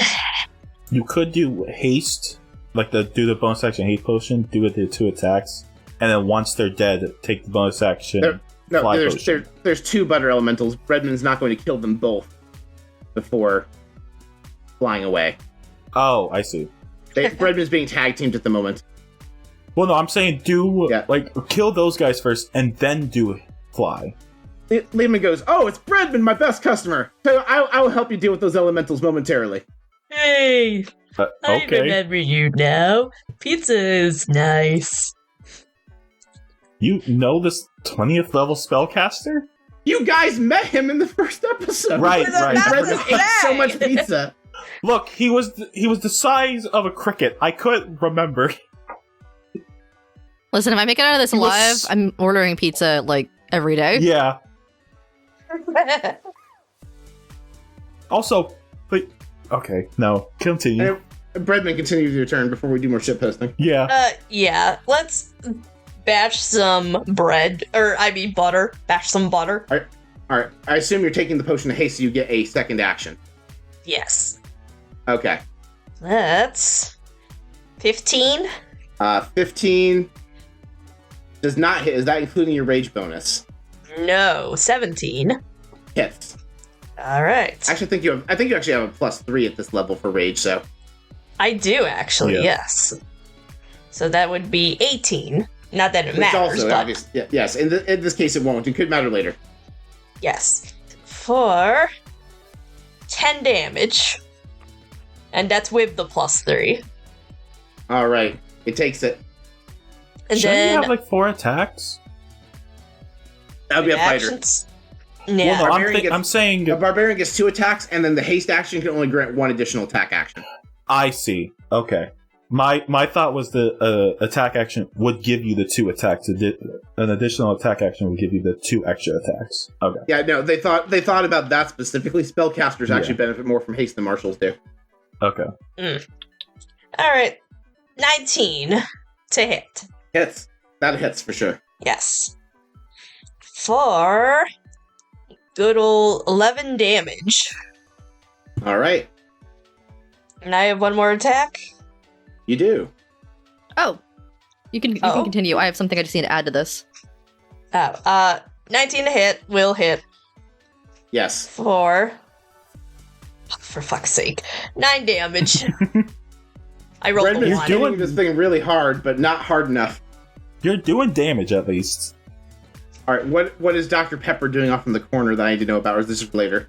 It's just kind of an ambient thing that's happening. I forgot that my potions are healing, like have healing properties. So if they were made by me, which there's a 50-50 shot here that one of those haste potions was one of mine, and it wasn't the wild magic one, then they get temp HP if they drink it. Okay, I'll allow it. How much temp HP does Bredman get? Let's see. So roll. Math. 9. Enjoy your 9 temp HP, Bredman. I'll also remind you all, you do have a bunch of healing potions that aren't poison. Yeah. You could theoretically take as a bonus action on your turn if you don't know what to do and taking damage. Yeah, true. Which get my... Some of them, I think, get mine. No, they don't. One of them. Okay. I'm just going to assume that all the potions you... Other than... You bought like 4 potions. Anything other than the 4 you bought, just assume the Pepper made them. Okay. Okay, All right, then. so I think that's Breadman's turn. So that means it's the Jolly Green Giant's turn. Yes, the Jolly Green Giant is engaged to the Ice Cream Elemental, so he's just going to punch the Ice Cream Elemental a few times. Cool. Natural fucking 20. Ooh. Holy shit. Wow. For 30 damage to the Ice Cream Elemental. Holy. And Breadman, roll a D100. Okay. Oh, wait. Two Here we D100s, go. actually, I'm sorry. Yes. I know what you meant. 55 and 43. 55 came up before. They both came up before. 55 was ineffectual before. You summon an ice cream cone machine. I'm sorry, a snow cone machine. A snow cone machine. And it casts Snowlock Snow Cone Storm. It's going to bombard a 5-foot radius of it. So you summon it between the ice cream, the two butter elementals and away from you. And they're both going to make a dexterity saving throw or take a bunch of cold damage. Hey. It turns out big butter elementals aren't that dexterous, so they're probably going to fail. Oh, with that, they failed. Oh, luck. All right, so they are going to take 3d6 cold damage, which you think wouldn't hurt a butter elemental, but they take 8, 9, 11 damage. This one's looking pretty bad. The one that Breadman really chipped at a lot. Yes. Now, the other one's looking mostly fine, actually. I'm going to check something first. Does the Archmage have legendary actions? Let me double check that. I mean... I don't think they do. They don't. Okay. Oh, well. Yeah, but no, that was the Green Giant's first attack, by the way. Oh, boy. So the Green Giant's going to just swing again. A 24, not a natural 20, but whatever. It does 23 more bludgeoning damage as the Ice Cream Elemental's looking real bad, real fast. The Ice Cream Elemental is also still frightened by my undead. Oh yeah, let me repeat some saves because I forgot about that. Because it repeats those when it takes damage. But it has a +0. Yeah. Natural 20, actually, it's fine. Okay. I want you to know that roll 20 rolled a natural 20, and at advantage/disadvantage, a natural 1. Wow. Damn. No, the Ice Cream Elemental is fine, besides the fact it's on death's door. Yeah. Oh, well. Fine, quote unquote. Yeah. Alright, layer action. We're on the third of Cookie Monster's 3 cycling layer action. A delicious cookie appears in Cookie Monster's hand. He eats it, and it gains 2d6 HP back. Boo. Oh, fuck off. Oh, for crying out loud. He heals 8 HP. C is for crying out loud. C is for come on. That cookie was delicious, as will be your blood. But my blood doesn't taste like cookie dough. Blood doesn't start with C. Yeah, Neither does delicious. It really doesn't. I sang an entire song about M being for murder. I'm alphabet agnostic, actually. What's your favorite letter? My favorite letter actually is C because it's for cookie. But that's beside the point. That's fair. Now the baddies are up. Cookie Monster, as promised, is going to cast the spell magic on Will, and Liam goes, "Not today, motherfucker!" Just Thank you. And counter spells the spell magic. Oh my god, I love you. Cookie Monster's like, "Oh shit, I forgot about you! Don't you fucking dare!" My fucking hero. So Cookie Monster wasted his entire turn. Forgot about heat metal, by the way, so go ahead and roll your damage because he's still wearing it. Hooray! Does he have to remake the con save? Let me see. Hold on. I think he takes the... Because he's thinking he can't drop it, so he's just going to keep taking the damage. Yeah, he takes the damage no matter what. Yeah, and then he takes the con save. So distracted by cookies that he forgot, oh yeah, my metal armor is burning my flesh. I think... Yeah. So if you don't drop the object, it sounds like as long as you take damage from this, you have to remake that con save too. Yep.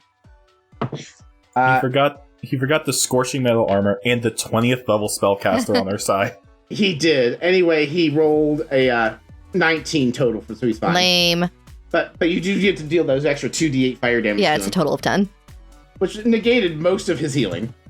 That's good. All right, so our Ice Cream Elemental is going to make a count. It's going to roll to see if it gets its Whelm attack back. It does not. It is going to just punch the Green Giant really quick as dessert and vegetables continue to fight. 18 will hit the Green Giant, 10 will not. Well, yeah, the ghost is helping, but it's focused on the kaiju. It's over here. Yeah, that's fair. Yes. Yes, 19 damage to the green giant. Shit. Hot Sauce Elemental. No, please, bad touch. Bad touch. No, it's going to go after the dinosaur, actually. Okay, fair enough. Wait, would I get an opportunity attack? The dinosaur's engaged with it, too. Natural 20 on the Plesiosaurus. Damn it. Cool. Can I use my lucky to fix that? You can. I would like to. Because I think belonging to you is considered attacking you. So, Fire Elemental is going to attempt this again. It's still an 18 to hit. That hits. Damn. At least it's not a crit. 11 fire. Yeah. You're going to take 11 fire damage, and the chicken nugget is on fire. Incidentally, Will, have we gotten to your turn since you were set on fire? I don't think we have. No, not yet. My turn is after the elementals. Yes. Okay, so now the Croissant Elemental is going to go after Owly, actually. No! My sweet baby boy! And it's going to make 2 slam attacks on Owly. A 14 to hit Owly? His armor class is a 12. So 14 bludgeoning to Owly. Oh my god. No, they might actually kill him. I mean, he's a conjured creature. You could arguably learn the spell and conjure him again. A second slam attack. 13. No! I mean, yes, it hits, but no! For 14 more bludgeoning damage. No! He's dead! Owly just dissipates. Aww. No! Bye-bye, Owl. You have killed the one thing I love in this world besides my sister. I am going after you. Hey, what about us? Love's a little strong. We're starting here with like. We enjoy each other's company.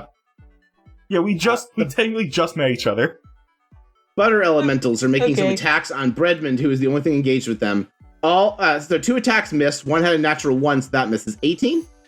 Yeah. For 17 bludgeoning damage, halved to 8. So, goodbye to most of my temp HP. Arguably, Will and Pepper are the only one who have actually met each other, I will say.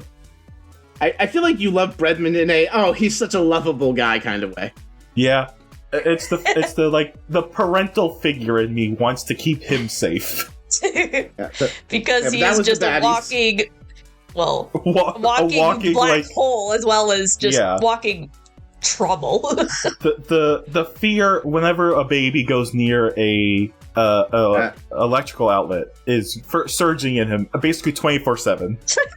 Electrical outlet surging. I got it. Anyway, it is now your turn. Cool. Do I get the fire damage then?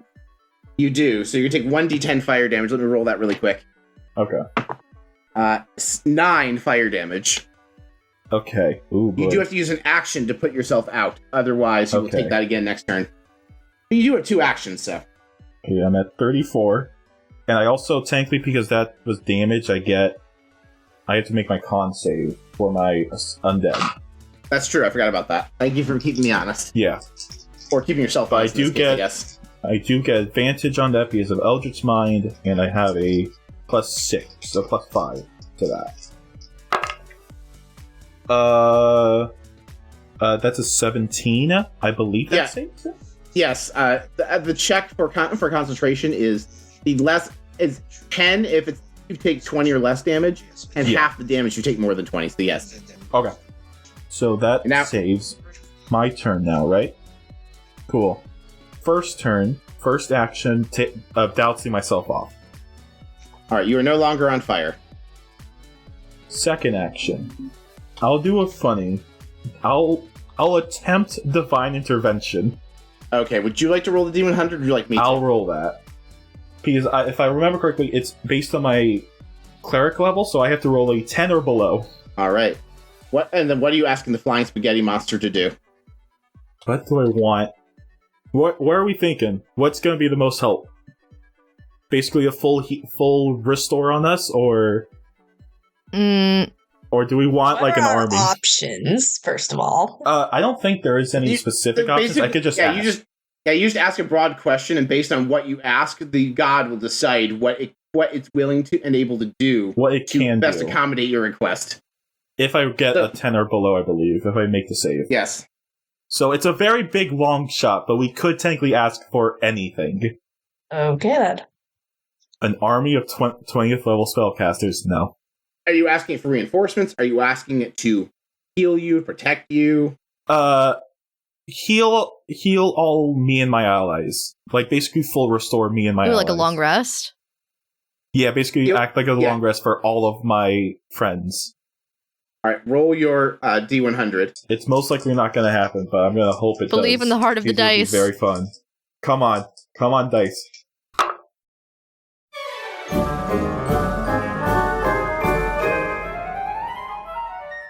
Epi, we just opened up a gift shop to help raise funds to rebuild the Bard Rock. Look at this fancy new design.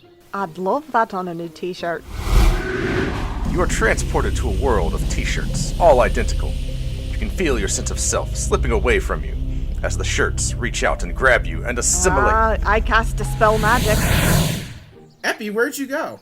Wild magic. Don't ask, it was terrible. So, where's the gift shop going to be? Oh, well, we have two storefronts, bardrockcafe.redbubble.com and tpublic.com/users/bardrockcafe. So anyone can support the Bard Rock. You know, the coffee mug is really cute. And that's not all we sell. We have t-shirts, hoodies, children's apparel, baby Bard onesies, Rock notebooks, Cafe's gift shop is now open. Sales go to support the show. So if you want to help out and also get some cool Bard Rock Cafe merch, go check it out. That's everything we had so far. Epi, are you listening? Did you say something?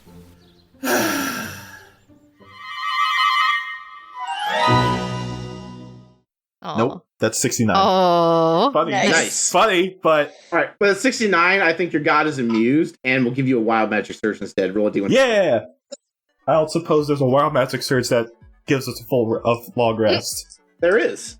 There There's is? also the Mass Heal one you got earlier. Yeah, I almost always put one on here when I make one. That's an 83. Alright, you cast Ice Cream Storm on a point you can see.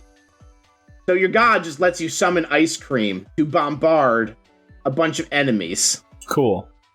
So I feel like you can probably get, again, you can probably aim it such that you can get the two butter elementals fighting Breadman without getting Breadman. Everyone else is kind of intermingled in a way where you couldn't hit them.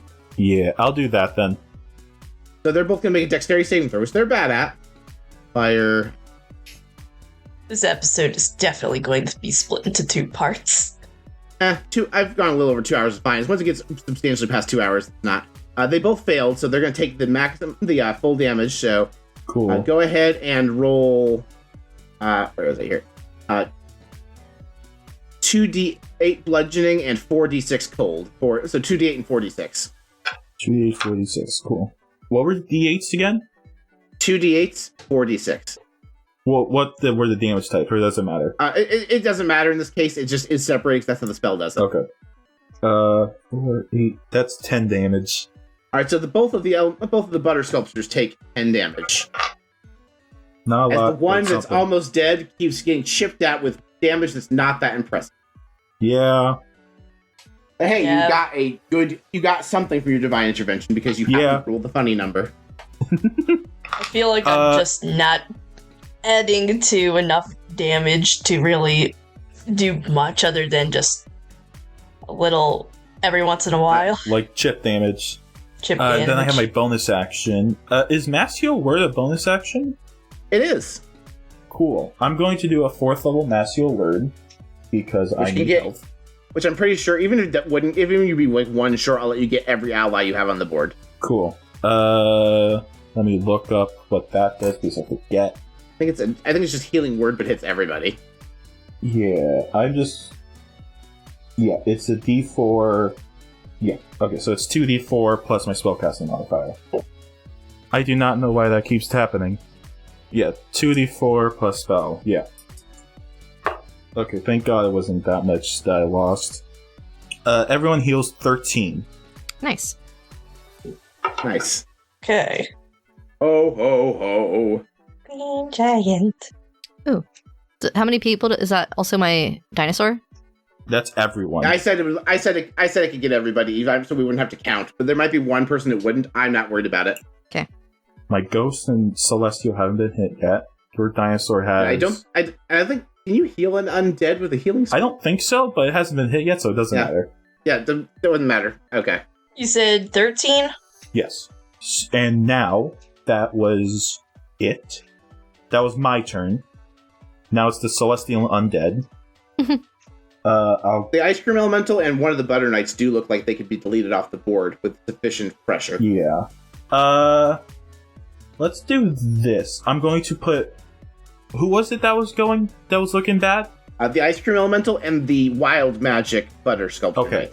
I'm going to go 1 shot on Ice Cream, 1 shot on Butter, and 1 shot on Cookie Monster. Alright, let's hear those attack rolls in order. Okay. So, not Cookie Monster, Ice Cream Elemental. Ice Cream. That is a 2. Yeah, that's a 10, so I don't think that hits. A 10 will not hit. Okay, so now Butter Knight. 17? 17 exactly hit. Cool. That's 14 damage to the Butter Knight. It is still standing. Damn. You just knocked about half of its remaining HP off. Cool. It had 29. I'll let you know it has 15 HP left. Cool. And then now Cookie Monster. How dare you, foolish mortal. 30-20. That hits. Cool. Damage. That's 15 damage.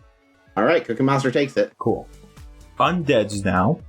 And it's going... It's engaged with the Ice Cream Monster, so I'm assuming... I'm going to attack the Ice Cream Monster with it. That is a dirty 20. Which does hit. And that is a D8 plus 3 plus 3. And I'll do the Wisdom saving throw in case it lives. It rolled a 3. It will be scared again. Cool. That is 11 damage. It is still alive. Damn. It has a little bit more than twice the Butter Knight's arm thing. It really needed to be focused down. Okay. But it's fine because you have... you still have, like, all these other things that are going before it. Yeah. Probably dead before it gets another turn. Alright, and I believe that is my turn. Yes. Yes, that was... You did actions, you did bonus actions. I don't think you're in a great position to move. No, because I'm cornered by 2 guys. Alright, Dr. Hey, Pepper. Will, do you want to move? Oh, wait, Cookie Monster... Kinda? Great. Cookie Monster actually goes, wait a second, I just remembered. I got my things back. You guys lied to me. No, I had those before. No, we definitely did it. Anyway, he's going... Oh, if you say so, but I definitely have them back now, so he's going to cast Sapping Sting on Dr. Pepper again. Con save. Wait, did you use your Bardic already? Yeah, I did when we were convincing him. Damn. Constitution. That is a 24. 24 is fine. You're fine. He continues trying to shoot you down. He just keeps pot-shotting away from you. I just kind of flick my hand away, just like, no. And, Will, do you want to move? Kinda, please. Great, just go along with this. Alright. I'll cast Vortex Warp on Will and move him to whatever space makes sense for him to be outside of the enemies. Just way away? Yes. Sniping distance? Way away, yeah, because away. it is... I did say it's an infinite expanse in every direction but down. He just pops out of existence and pops back into existence somewhere within 60 feet. I know because I used the spell too. All right, well, you did not proc. Technically, it actually just says within range, although the range is 90 feet, so... Oh, 90. Yeah, so somewhere within 90 range. Anyway, yeah, so Will is now safe, and the Ice Cream Monster, the Hot Sauce Monster, both look confused. I look up at Cookie Monster, and I go, hey, it looks like you're starting to have a little bit of a burnt cookie smell, as I use my bonus action to recast Heat Metal. I think, doesn't it just stay up? Or did you cast I have to use my bonus action to trigger it again. On my turn. Really? On my turn. Okay. Specifically, like, if, you know. Okay. All right, well, he's still wearing the armor, so I'm going to go ahead and roll the con save as you do more damage to him. He rolled a 5, which isn't going to do it. He's going to just lose disadvantage, blah, blah, blah. Yeah, so he has the disadvantage. Oh, I'm sorry. Was anyone affected by a spell when I casted Mass Healing Word? I mean, Liam is affected by a bunch of spells. But I mean, like, negatively, spells. no. Okay. Oh, yeah, negatively, you all passed the Bane check, I'm pretty sure, so. Right. I had forgotten if we had... Oh, I forgot these elementals were supposed to be swinging with Banes. Oops. Oops. Right. I don't think any of them ended up mattering, as it wasn't close. Yeah. I'm sure we'll go to the tape and the fans can tell us I was wrong in the Rules Lawyer section on Discord. Yeah, so he'll have... Get up in the comments! Get in the comments. He'll have disadvantage on attack rolls and ability checks until the start of my next turn if he doesn't drop the object, and that was 15 fire damage. All right. Let me delete that. That was my bonus actions. That's my turn. And then that's the Plesiosaur, which will focus on what... It's currently engaged with the hot sauce guy, so It is. You do have to use your action to put yourself out, or you'll take a D10 of damage. Oh, yes, you take that this turn anyway, so let me roll it really quick. You'll take 5 fire damage. Chicken nuggets getting cooked. In this case, actually, I guess soaked in hot sauce. Oh, yeah, that's for the thing, not for me. I'm not on fire. Yeah, no, your Plesiosaurus took 5 damage. Oh, how terrible. It's just like getting up to temperature. It's still within range. It's like 155 right now. It's not really cooked yet. It's fine. Okay, it's gonna do a chompy chomp, and holy shit. Wow, the Plesiosaur likes to roll really well.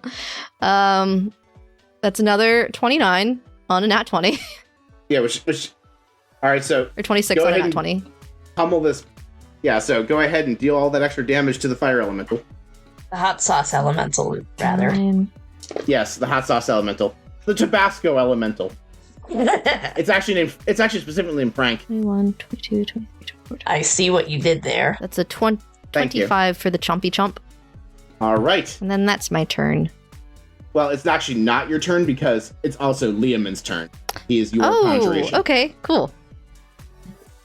So Liamon's gonna look around. He did promise to help Redmond get out of this thing. This butter elemental doesn't look particularly long for this world, but I don't have to Redmond to do it. I'm just gonna cast a firebolt, which is gonna do a ton of damage because I'm a high-level spellcaster. 23 to hit. The Archmage is going to deal 21 damage and just melt the wild magic butter elemental to nothing. Bye-bye. Yeah. Yeah.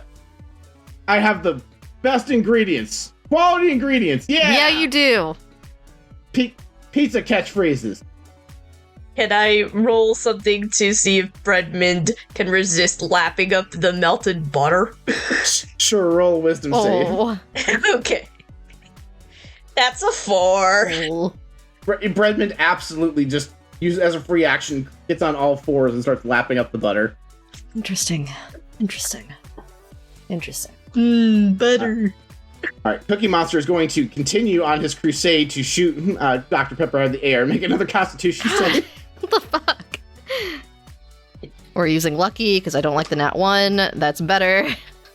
He's running your legendary resistances. I think that's my last one. I think so too. 17. 17 passes. As you just very carefully, gone. Bredmond, you are up. Alright. Let's bash some faces in. Because that's basically all I can do. Yes, and you are staring down the butter element. I will remind you, if you want to, you do have to declare beforehand. You do have reckless attacks you want to attack at advantage. Wasn't a great idea when you had 2 guys on you, but 1 guy is worth consideration. I was about to say, to be fair, I have been rolling fine so far. Alright, so Bredmond, are you just going to wail into the butter elemental, and are you doing so recklessly? I am going to wail on him, but not recklessly. How does a 19 sound? Does hit. Alright, let's bash a face in for, finally, 18 damage. There we go. We're getting there, fam. You guys still have your potion of green giant strength? To give Red... Mm-hmm. Because I think if Redmond would take that potion as a bonus action, it would give Redmond an additional 1 damage on 1 to hit on all of their future attacks. I think it goes from 19 to 21. Oh.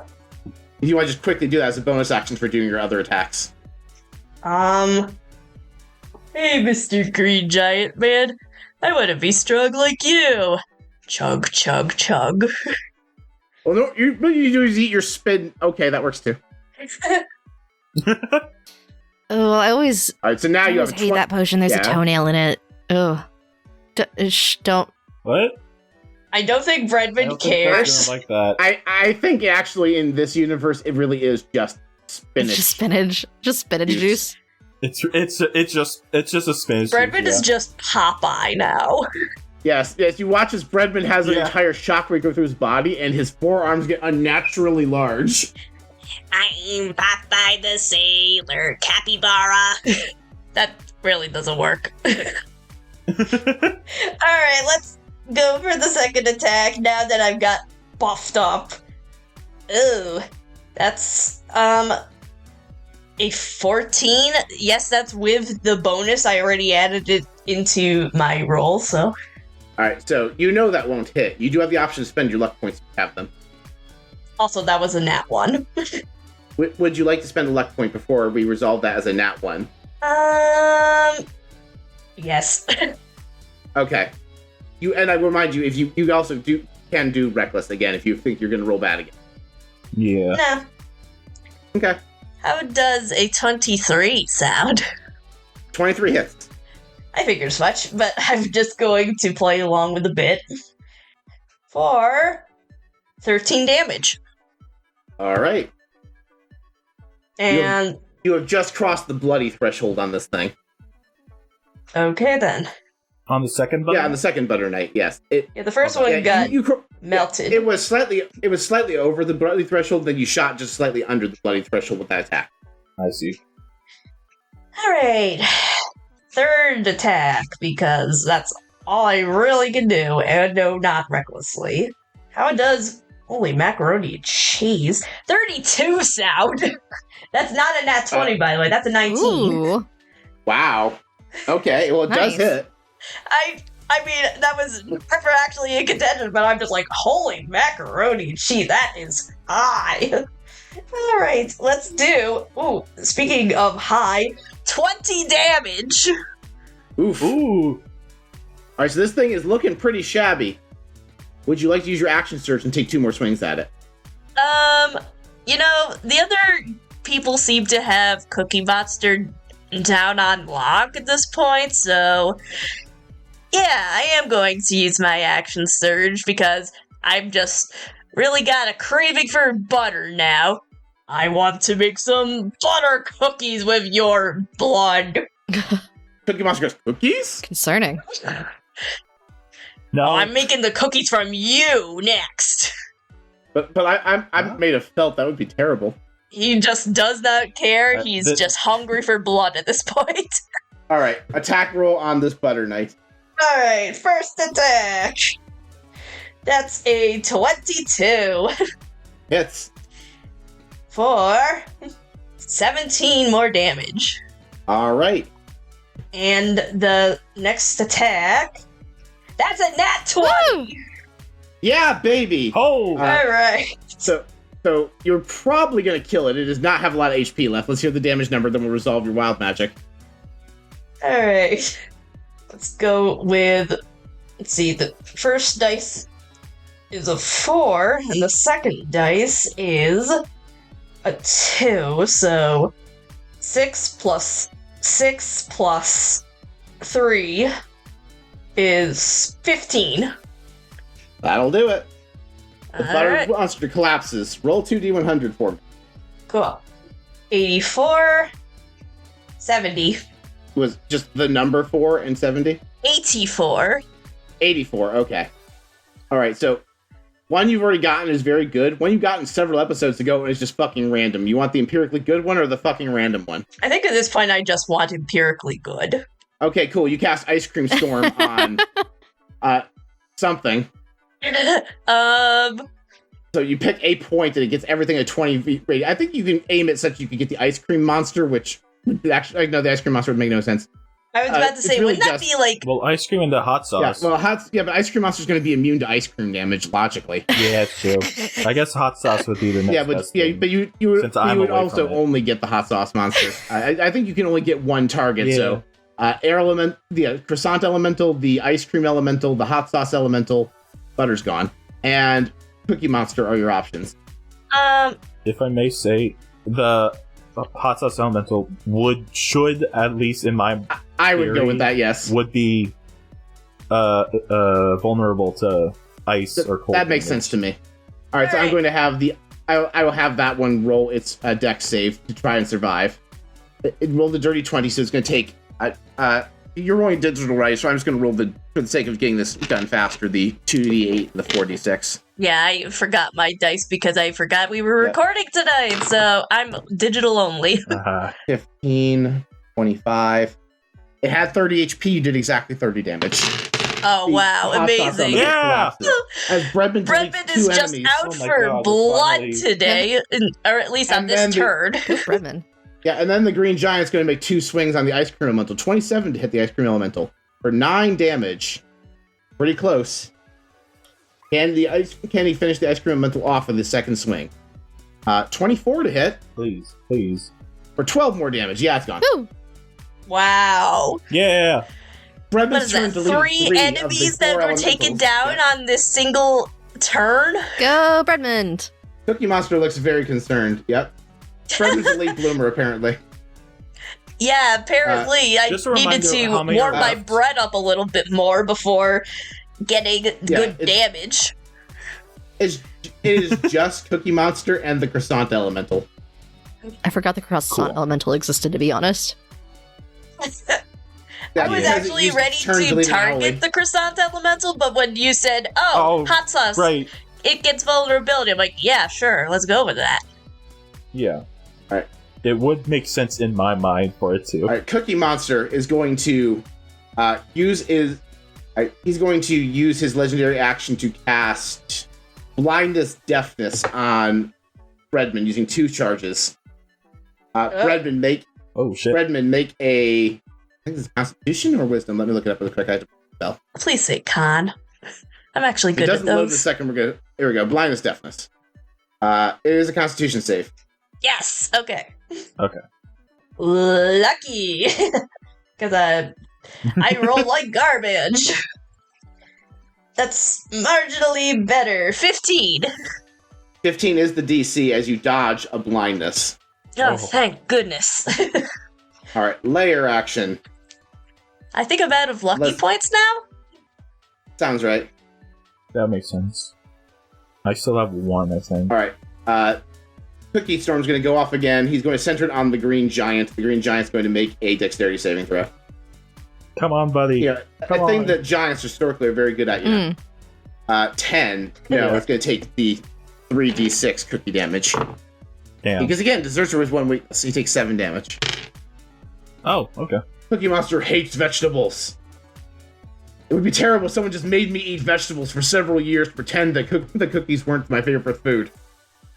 Is this lore? No. Cookie Monster was changed to Veggie Monster for several years on Sesame Street because people were worried that he was teaching them bad things. But they changed it back to Cookie Monster. Really? They changed it back to Cookie Monster, but he acknowledged cookies are sometimes food now. Oh. Yeah. Okay then. No, he was the Veggie Monster for like 3 or 4 years. I forgot about that era. I totally forgot about that too. That. Cookie Monster remembers. I deleted that from my memory because I decided it didn't make sense, and therefore I didn't want it to be truth in my mind. No, it wasn't canon. It wasn't canon. Non-canon. All right, I'm going to re-roll a d6 as the baddies take their turn. The Air Elemental got its Whirlwind attack back. Oh boy. No. Christina, evens or odds? Even. I rolled an even. It's going to go after the Celestial. I need the Celestial to make a strength saving throw as the Elemental uses its Whirlwind attack and occupies the space of the Elemental. That is a 16. All right, so it's going to take 3d8 plus 2 halved and not be knocked prone. 14, 15, 16, 17, 19 halved to 9.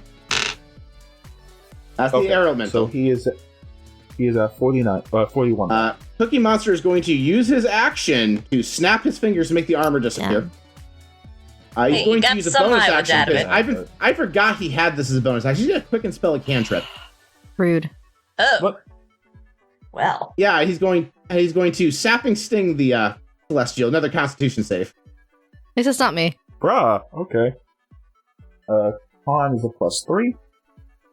7. Yeah, he's going to take 2d6 and go flying 20 feet. I'm going to throw him straight up so he falls an additional 20 feet.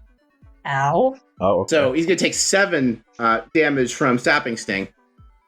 Oh, no, the knockback is from, well, never mind. You're just going to fall 20 feet and take 2 more d6 fall damage. Okay. He's at 34. Yeah, so take 4 more to be to 30 and you're prone. Cool. That was all Cookie Monster and his ilk have. They're not long for this world. Cookie Monster still has a decent amount of HP, but the writing is on the wall. What? Oh yeah, no, a wall physically appears that says Cookie Monster's fuck. Actually, it is now your turn, Will. Okay.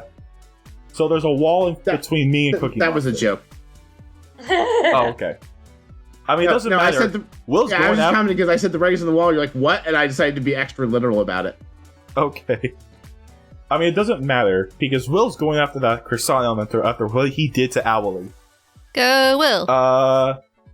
He will do, do I want to be funny, or do I want to actually do Be stuff? cool. Do stuff. Do the cool thing. Okay. How close together are Cookie Monster and the Croissant Elemental? They're not really. The Cookie Monster's been kind of like chasing in the general direction that Dr. Pepper's been going, and the Croissant Elemental had gone off in a different direction to obliterate Owly, so... So they are not 30 feet between. We're playing Theater of the Mind, so give me evens or odds, and we'll see if they're close enough. They might be arguably close enough, so... Odds. I rolled an even. They are far enough apart that they are not 30 feet together. Damn it. Cool. Alright, how badly does the Croissant Elemental look? The Croissant Elemental, it looks about 2/3 of its health. It is the only elemental that didn't get completely obliterated because it was just flying around and all the ground pounders were ignoring it. Okay, cool. Well, I was gonna do a 5th level Flame Strike on it. Okay, is that a saving throw? I'm looking that up right now. I believe it is. I guess this is a dex save. Yeah, dex save. Guess what the air elemental's bad at? Dex, hopefully. Oh, actually, no, it's the only elemental that's good at dex. Oh. I expected it to be bad. No, it rolled an 18. Can I lucky that? No, because it's not an attack roll made against you. Damn. So it will take half damage from the Flame Strike. Right. So that is 46 fire and 46 radiant. The croissants that are in its form are extra crispy now. Alright, let me roll that damage. 12, 18 fire. So that's 9 fire.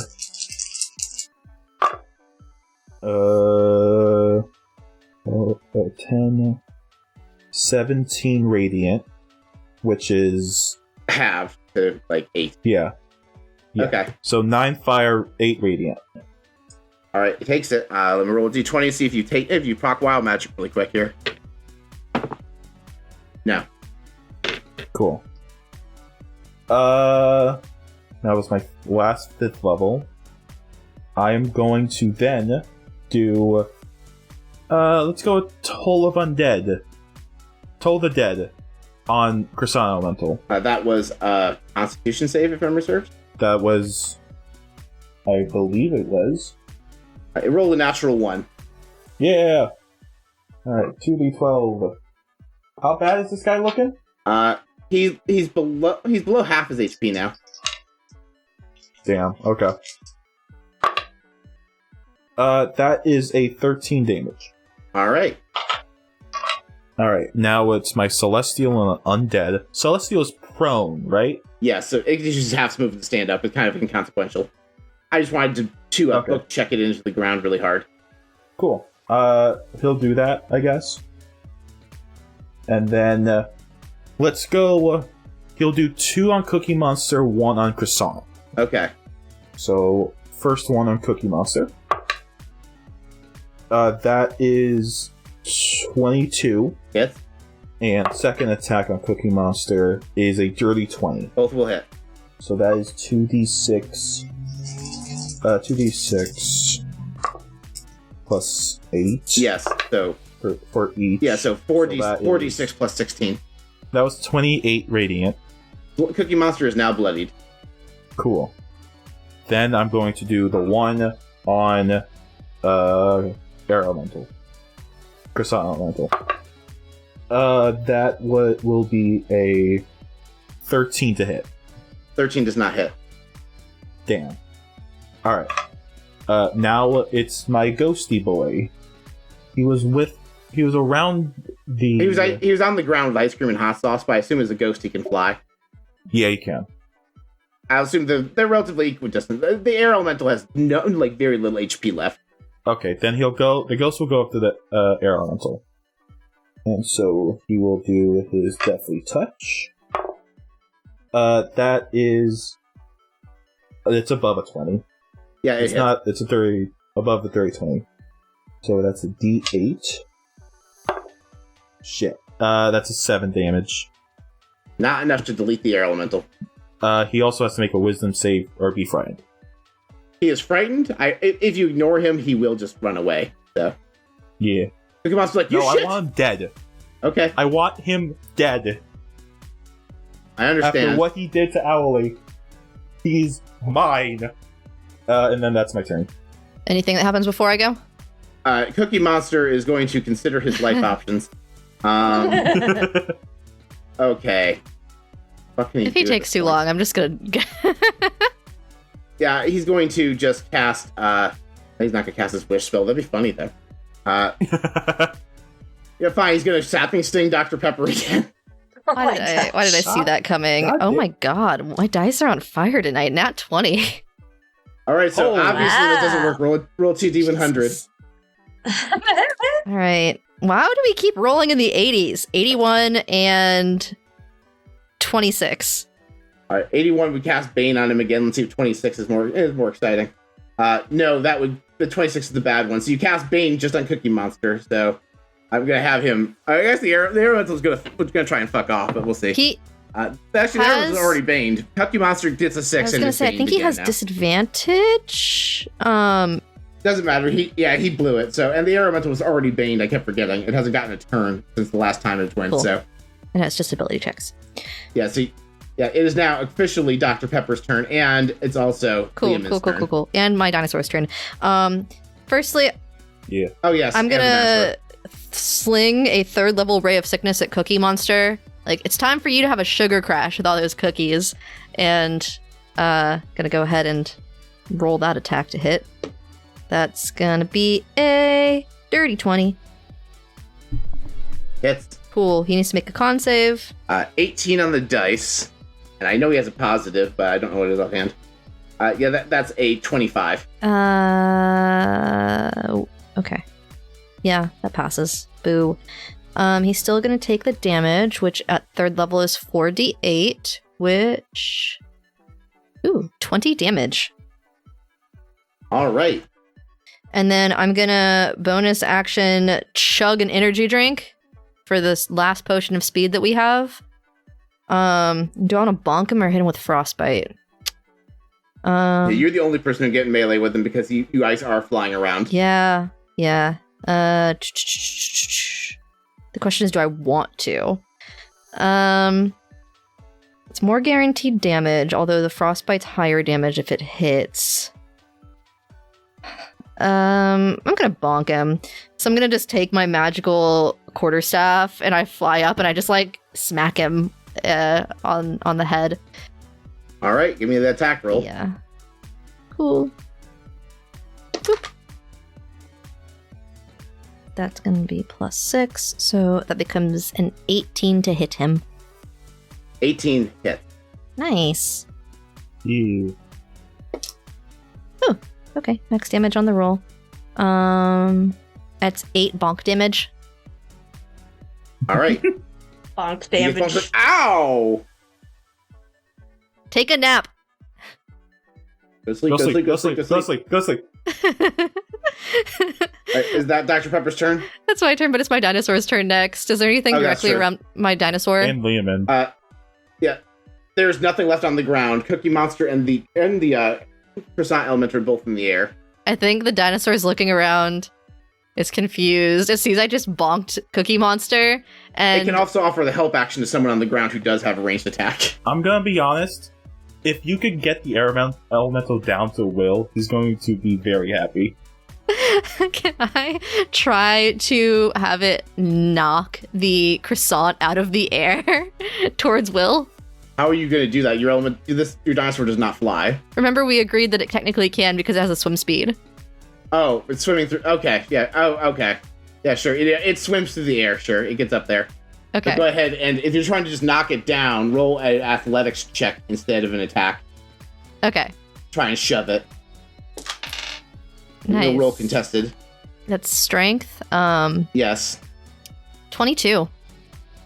It rolled a 12. So yes, it goes down. It cannot be knocked prone, and it can't take fall damage. So nice. it is on ground level though. Yeah. That's more than fine for Will. The plesiosaur just like bats it with one of the chicken nugget fins out of the air like a toy. It's like a beats ball. Yeah. I the do range it. on this thing. Just like a wink back at Will. Just, you got it. Thank you. And what we're going to do is Liam is going to cast Cone of Cold. Time to refrigerate this pizza. He's going to cast it at 5th level. It's a DC 17 con save for Cookie Monster. Cookie Monster roll a natural 20. But he's still going to take 18. He's still going to 18 cold damage. All right. Yeah, that usually works. I'm better cooking pizza. I mean, you're doing pretty good so far, to be fair. Yeah, to be fair. You are helping a lot. The end of your turn, Cookie Monster is going to use a legendary action to do a shocking grasp on you. Are you wearing metal armor by any chance? Me or Pepper? Pepper. Pepper's the one in melee with Cookie Monster. Oh, my armor. I'm the only one. Does it have metal? I think it's just leather armor. I think I'm the only one wearing metal armor. I'm not wearing armor. I am unarmored defense. Let me look up something. Hold on, because I want to be fair about this. Is it studded leather? Yeah, that's why I'm like, I don't know if that counts as I mean, I wouldn't count it. Rivets or spikes. I think it technically counts as leather armor. Yeah, I wouldn't count that. I'm going to. Okay. Just do one. 21 to hit. Let's see. My haste is only +2, so yes. Well, yeah, I don't know. I couldn't remember. Anyway, it's either here or there. That's. Oh, I totally forgot. Haste gives you a bonus to AC. Yeah. Anyway, Shocking Grasp. What is the damage dice at his level? Where's the base damage dice? I know how to scale it up. I believe it's a D8. I think so no, too. No, it's a D10. That's a D8. Is it a D8? Oh, because it makes it you can't do reactions. Yeah. Yeah, so you're going to take 3 D8 lightning damage and not be able to take reactions. Rude. 16 lightning damage. Rude. And there's not a save for me for that? No, it's an attack roll. He rolled a very high number. Oh, gotcha. I just some of these things have it attacks and then you make a save for the second thing. That's why I was wondering. Not in this case. Okay. What was it? 21. Yeah, it was 21. It was 21 to hit. It was 16 damage. 16 damage. Okay. That was Cookie Monster's legendary action. We're up to Breadman's turn. Breadman just needs to chug a potion of flying in order to get up in either Cookie Monster's face. Speed. Oh, right. Okay. I'm a Kathy Barley. I have a swim speed, so I can swim through the air. I love that my little shit energy is helping out here. I love that so much. Granted, it's not a very fast swim speed, but it's still a swim speed. What is your swim speed? 15 feet. Aww. That will not get you to Cookie Monster. You should probably just drink the potion of flying and do it the intended way. No, your speed is doubled. Your speed is doubled right now because of haste. Oh, 30, yeah. 30, yeah, okay, in that case, 30, yeah. Yeah, you can get up in Cookie Monster's face. Go, let him have it. He does have... So that fire effect you put up is Fire Shield. You will take 2d8 fire damage every time you hit him. Just as a warning. It'll be halved because you're a Baratotem Barbarian. I'm just letting you know.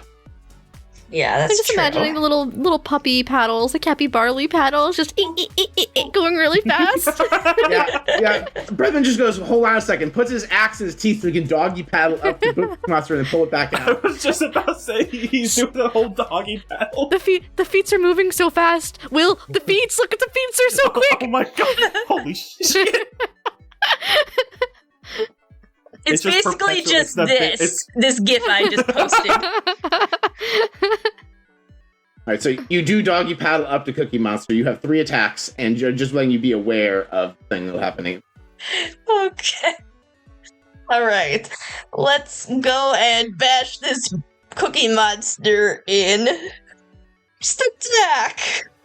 That's a 29 with the range damage. Or the range bonus. So that definitely hits. Yes. For 17 damage. Alright.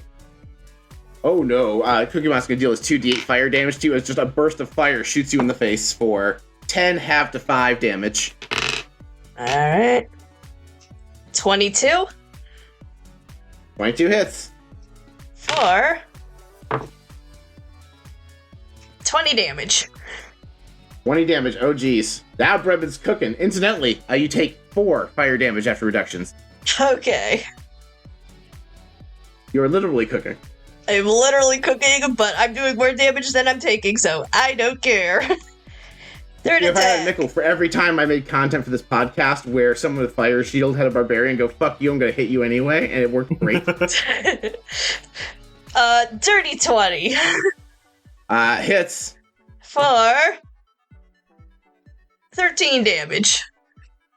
And you take, after reductions, 3 fire damage. This is paying off. Cookie Monster looks very concerned and very low on HP. Alright, that's me. Over He has 2. almost 10% of his HP. The Green Giant's gonna throw a fucking rock. Like, and like he's gonna look at like, wait, I need a rock. Looking around, he finds a chunk of some. Actually, we're gonna throw. What the fuck is around for him to throw? Pizza. star. Pizza. Yeah, Lehman just frisbees out, and a bunch of pizzas grow to enormous size, and he just picks one up and throws it like a giant fucking saucer as a rock. A fucking discus. Yes, he hurls a discus like in Hercules when he throws the shield from that statue. Yeah. 19 to hit Cookie Monster will hit for 25 bludgeoning damage. Cookie Holy. Monster is almost to single digits. Oh, wow. So it is legendary action time. Cookie Monster is going to eat his giant cookie because that's the other legendary action he has. Fuck off. He's going to heal 8, which is still not that great. Alright. Just now a it's his mere actual fraction turn. of all the damage he just took from Bredman. Exactly. Yeah. Cookie Monster's wondering if there's anything he can do to get himself out of the situation. He turns to the camera and goes, "You might wonder how I got myself into this situation." He's gonna cast Wither and Bloom on himself and Bredman at 5th level actually. So Bredman, make a Constitution saving throw. Okay. 12. That's gonna be a fail, I'm sure. Yep. So you're gonna take 5d6 necrotic damage. I rolled a 5. Damn it. Do you want to flash of genius that? Do you think a 12 I can get you? can't. I was about to, and I was like, wait, I don't have reactions right now. okay. Shit. I think I still have 1 Bardic. I think so too. Would Bredman roll a d8 and see if you can get over 15? You need a 3 or higher in the d8. I got a 5. All right, cool. So you're gonna take 1/4 of this damage because you're raging. Okay. I rolled 3 fucking 1s and a 2, so that's 5 plus 6, 11 damage. Quartered to 3 damage. Wow. Cookie Monster, however, is going to get to spend 4 hit dice to heal. Yeah. Oh. As he tries to prolong his life. 5, 6, more 1s, 7. He heals 7 off of 5 hits. Wow.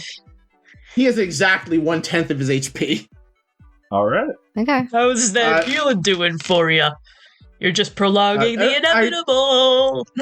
So you guys won't kill me if I heal this Chocula fella? And agree not to have a grudge against any of us. And give us, Hey, give me a cookie because I'm still hungry. give us a wish that doesn't backfire on us. Each of us.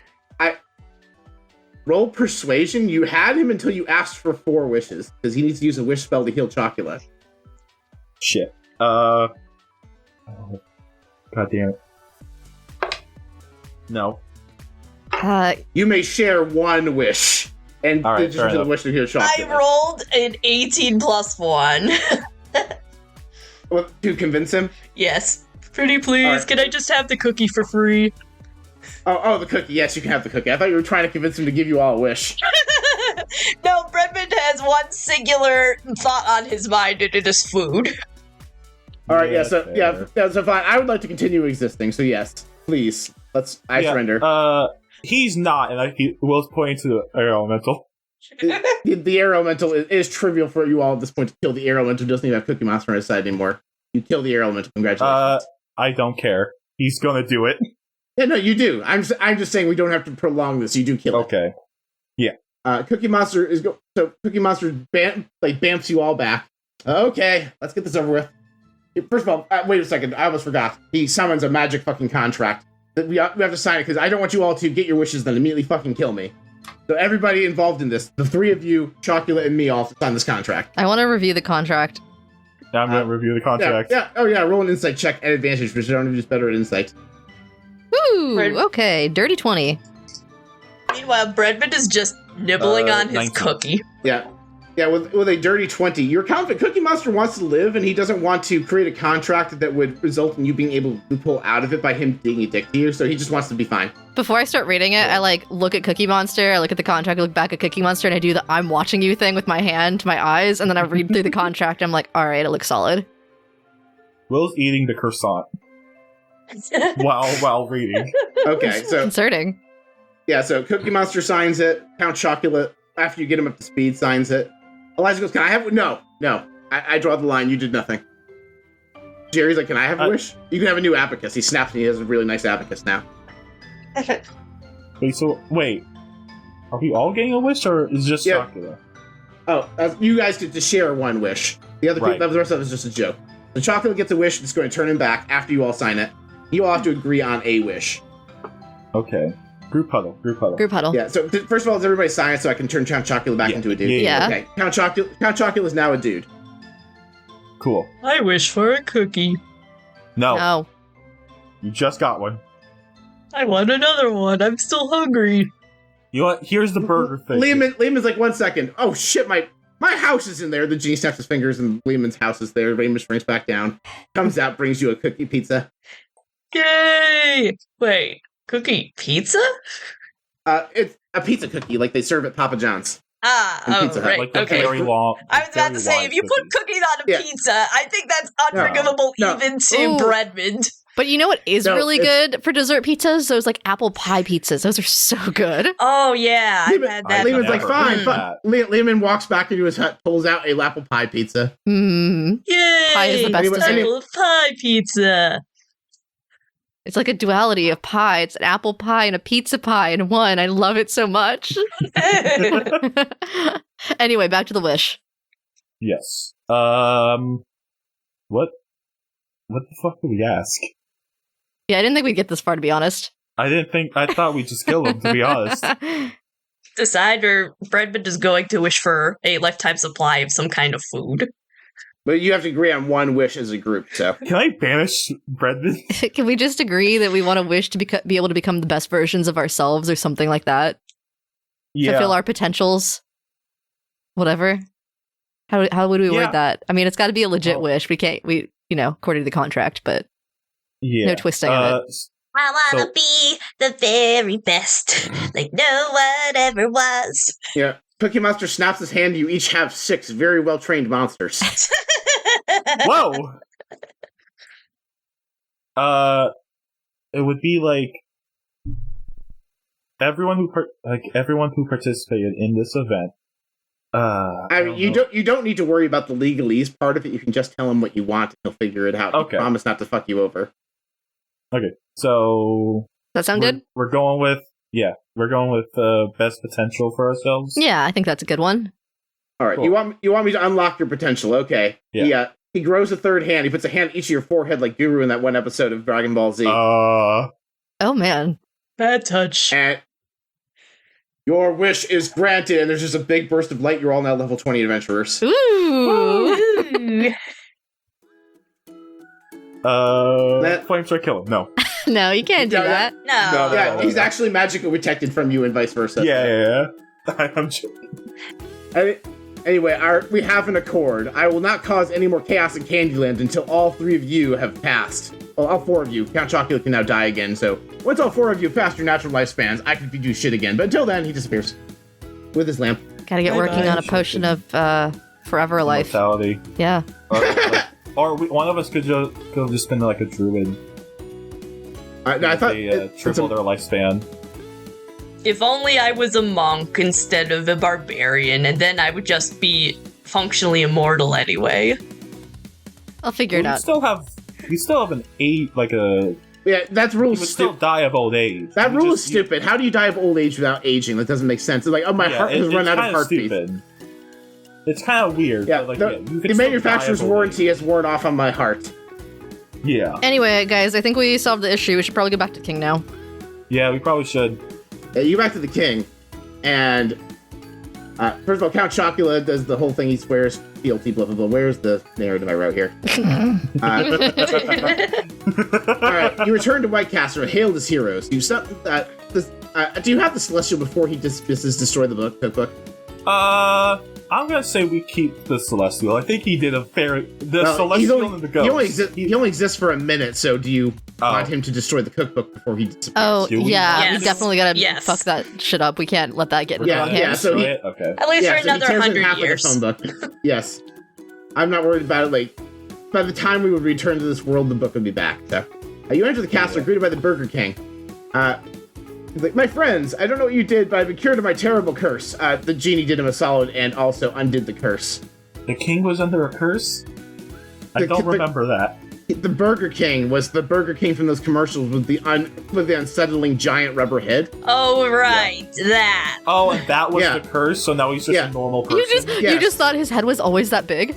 Did you? Whoa! Well, You know, I'm really small, so it's big. Like, proportionally, everyone just looks giant to me. Roll an insight check, anyone who wants to. Oh, not me, or just... Anyone who wants to. Just, on this room, like, how the room is reading the Burger King. That was a 12. 15. Alright, with a natural 20, Breadman, you and only you, realize the Dairy Queen looks annoyed that her husband's curse has been lifted. Oh! You get the impression she might have had the one having cursed for some reason. Interesting. You don't know why. What's wrong, Mrs. Queen? I don't know what you're talking about. Roll 2d100 for me. Okay. Oh, the wild magic's still here.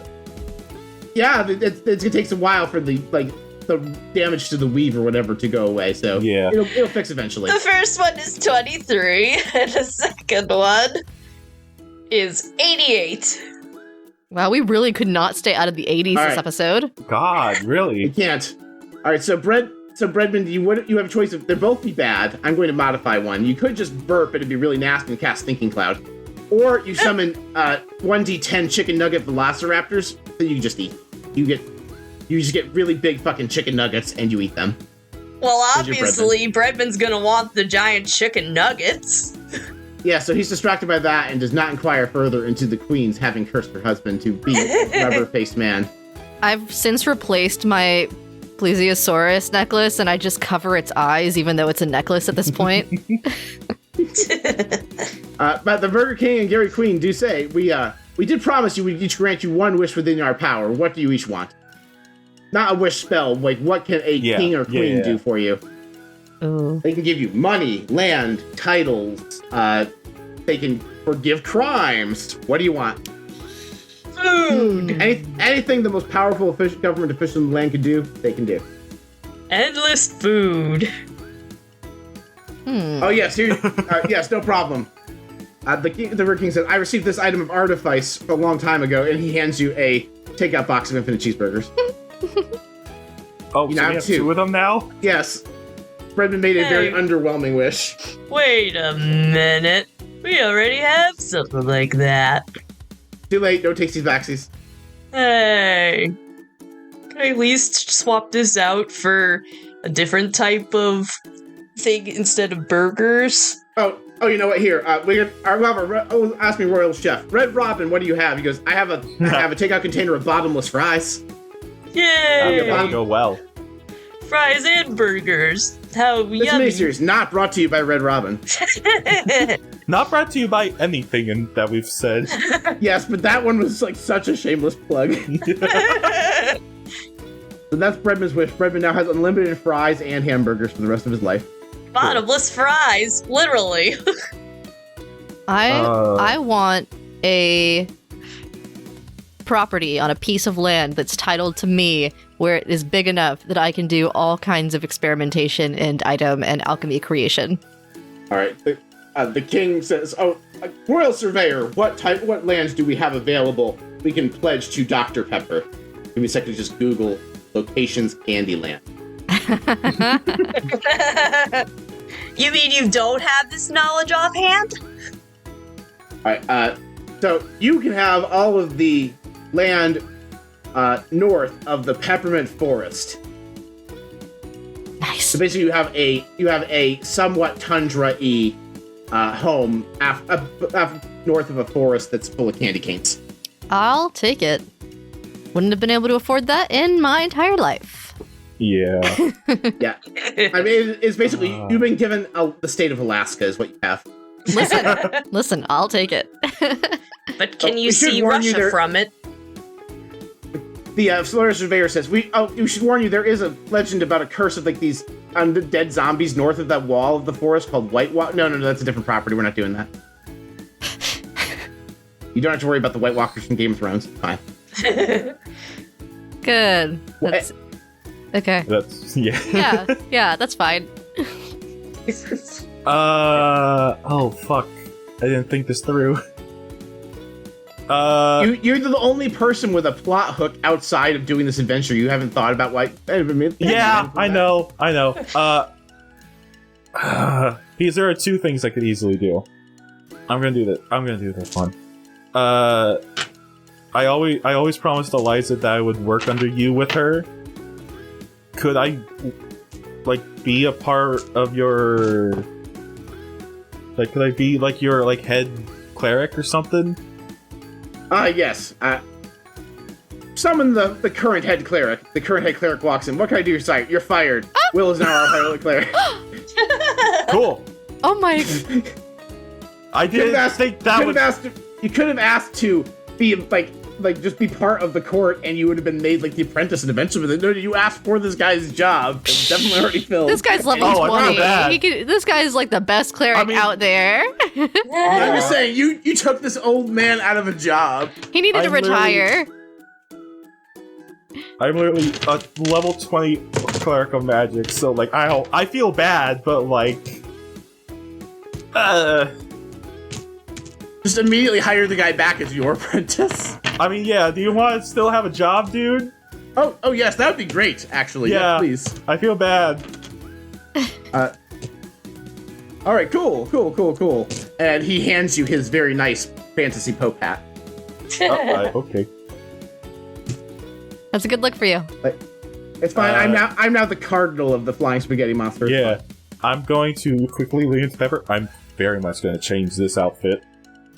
I don't think a Pope hat works for me. Oh, I'm sorry. No, I got this wrong. It's a Pope Hollander hat, to be fair. I'm still gonna change this.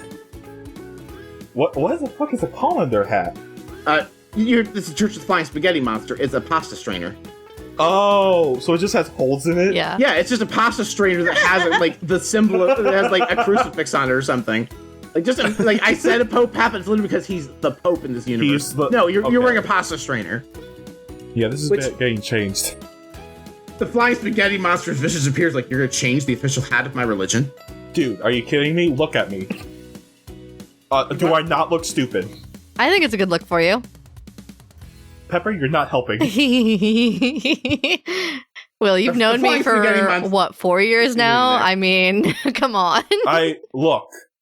Yeah, the king and queen go, that's fine, as long as you don't do anything forbidden, like practice necromancy, that's fine. Yeah, totally. And with that, our miniseries ends, as our heroes each go off to their happy ending. Where Bregman probably could have wished for something more impactful, but it's fine, because this is his character arc. Thank you all for listening. I hope that you've been having and continue to have a happy holiday season from Bard Rock Cafe. Thank you all for playing. Thank you all for listening. Have a good night. Thanks, everyone. Bye. Bye.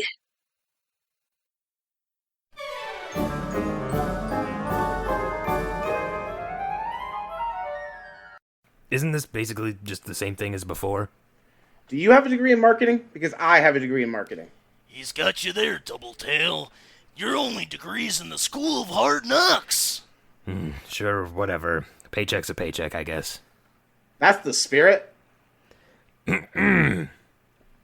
Thanks for listening to Bard Rock Cafe. We have the best fans.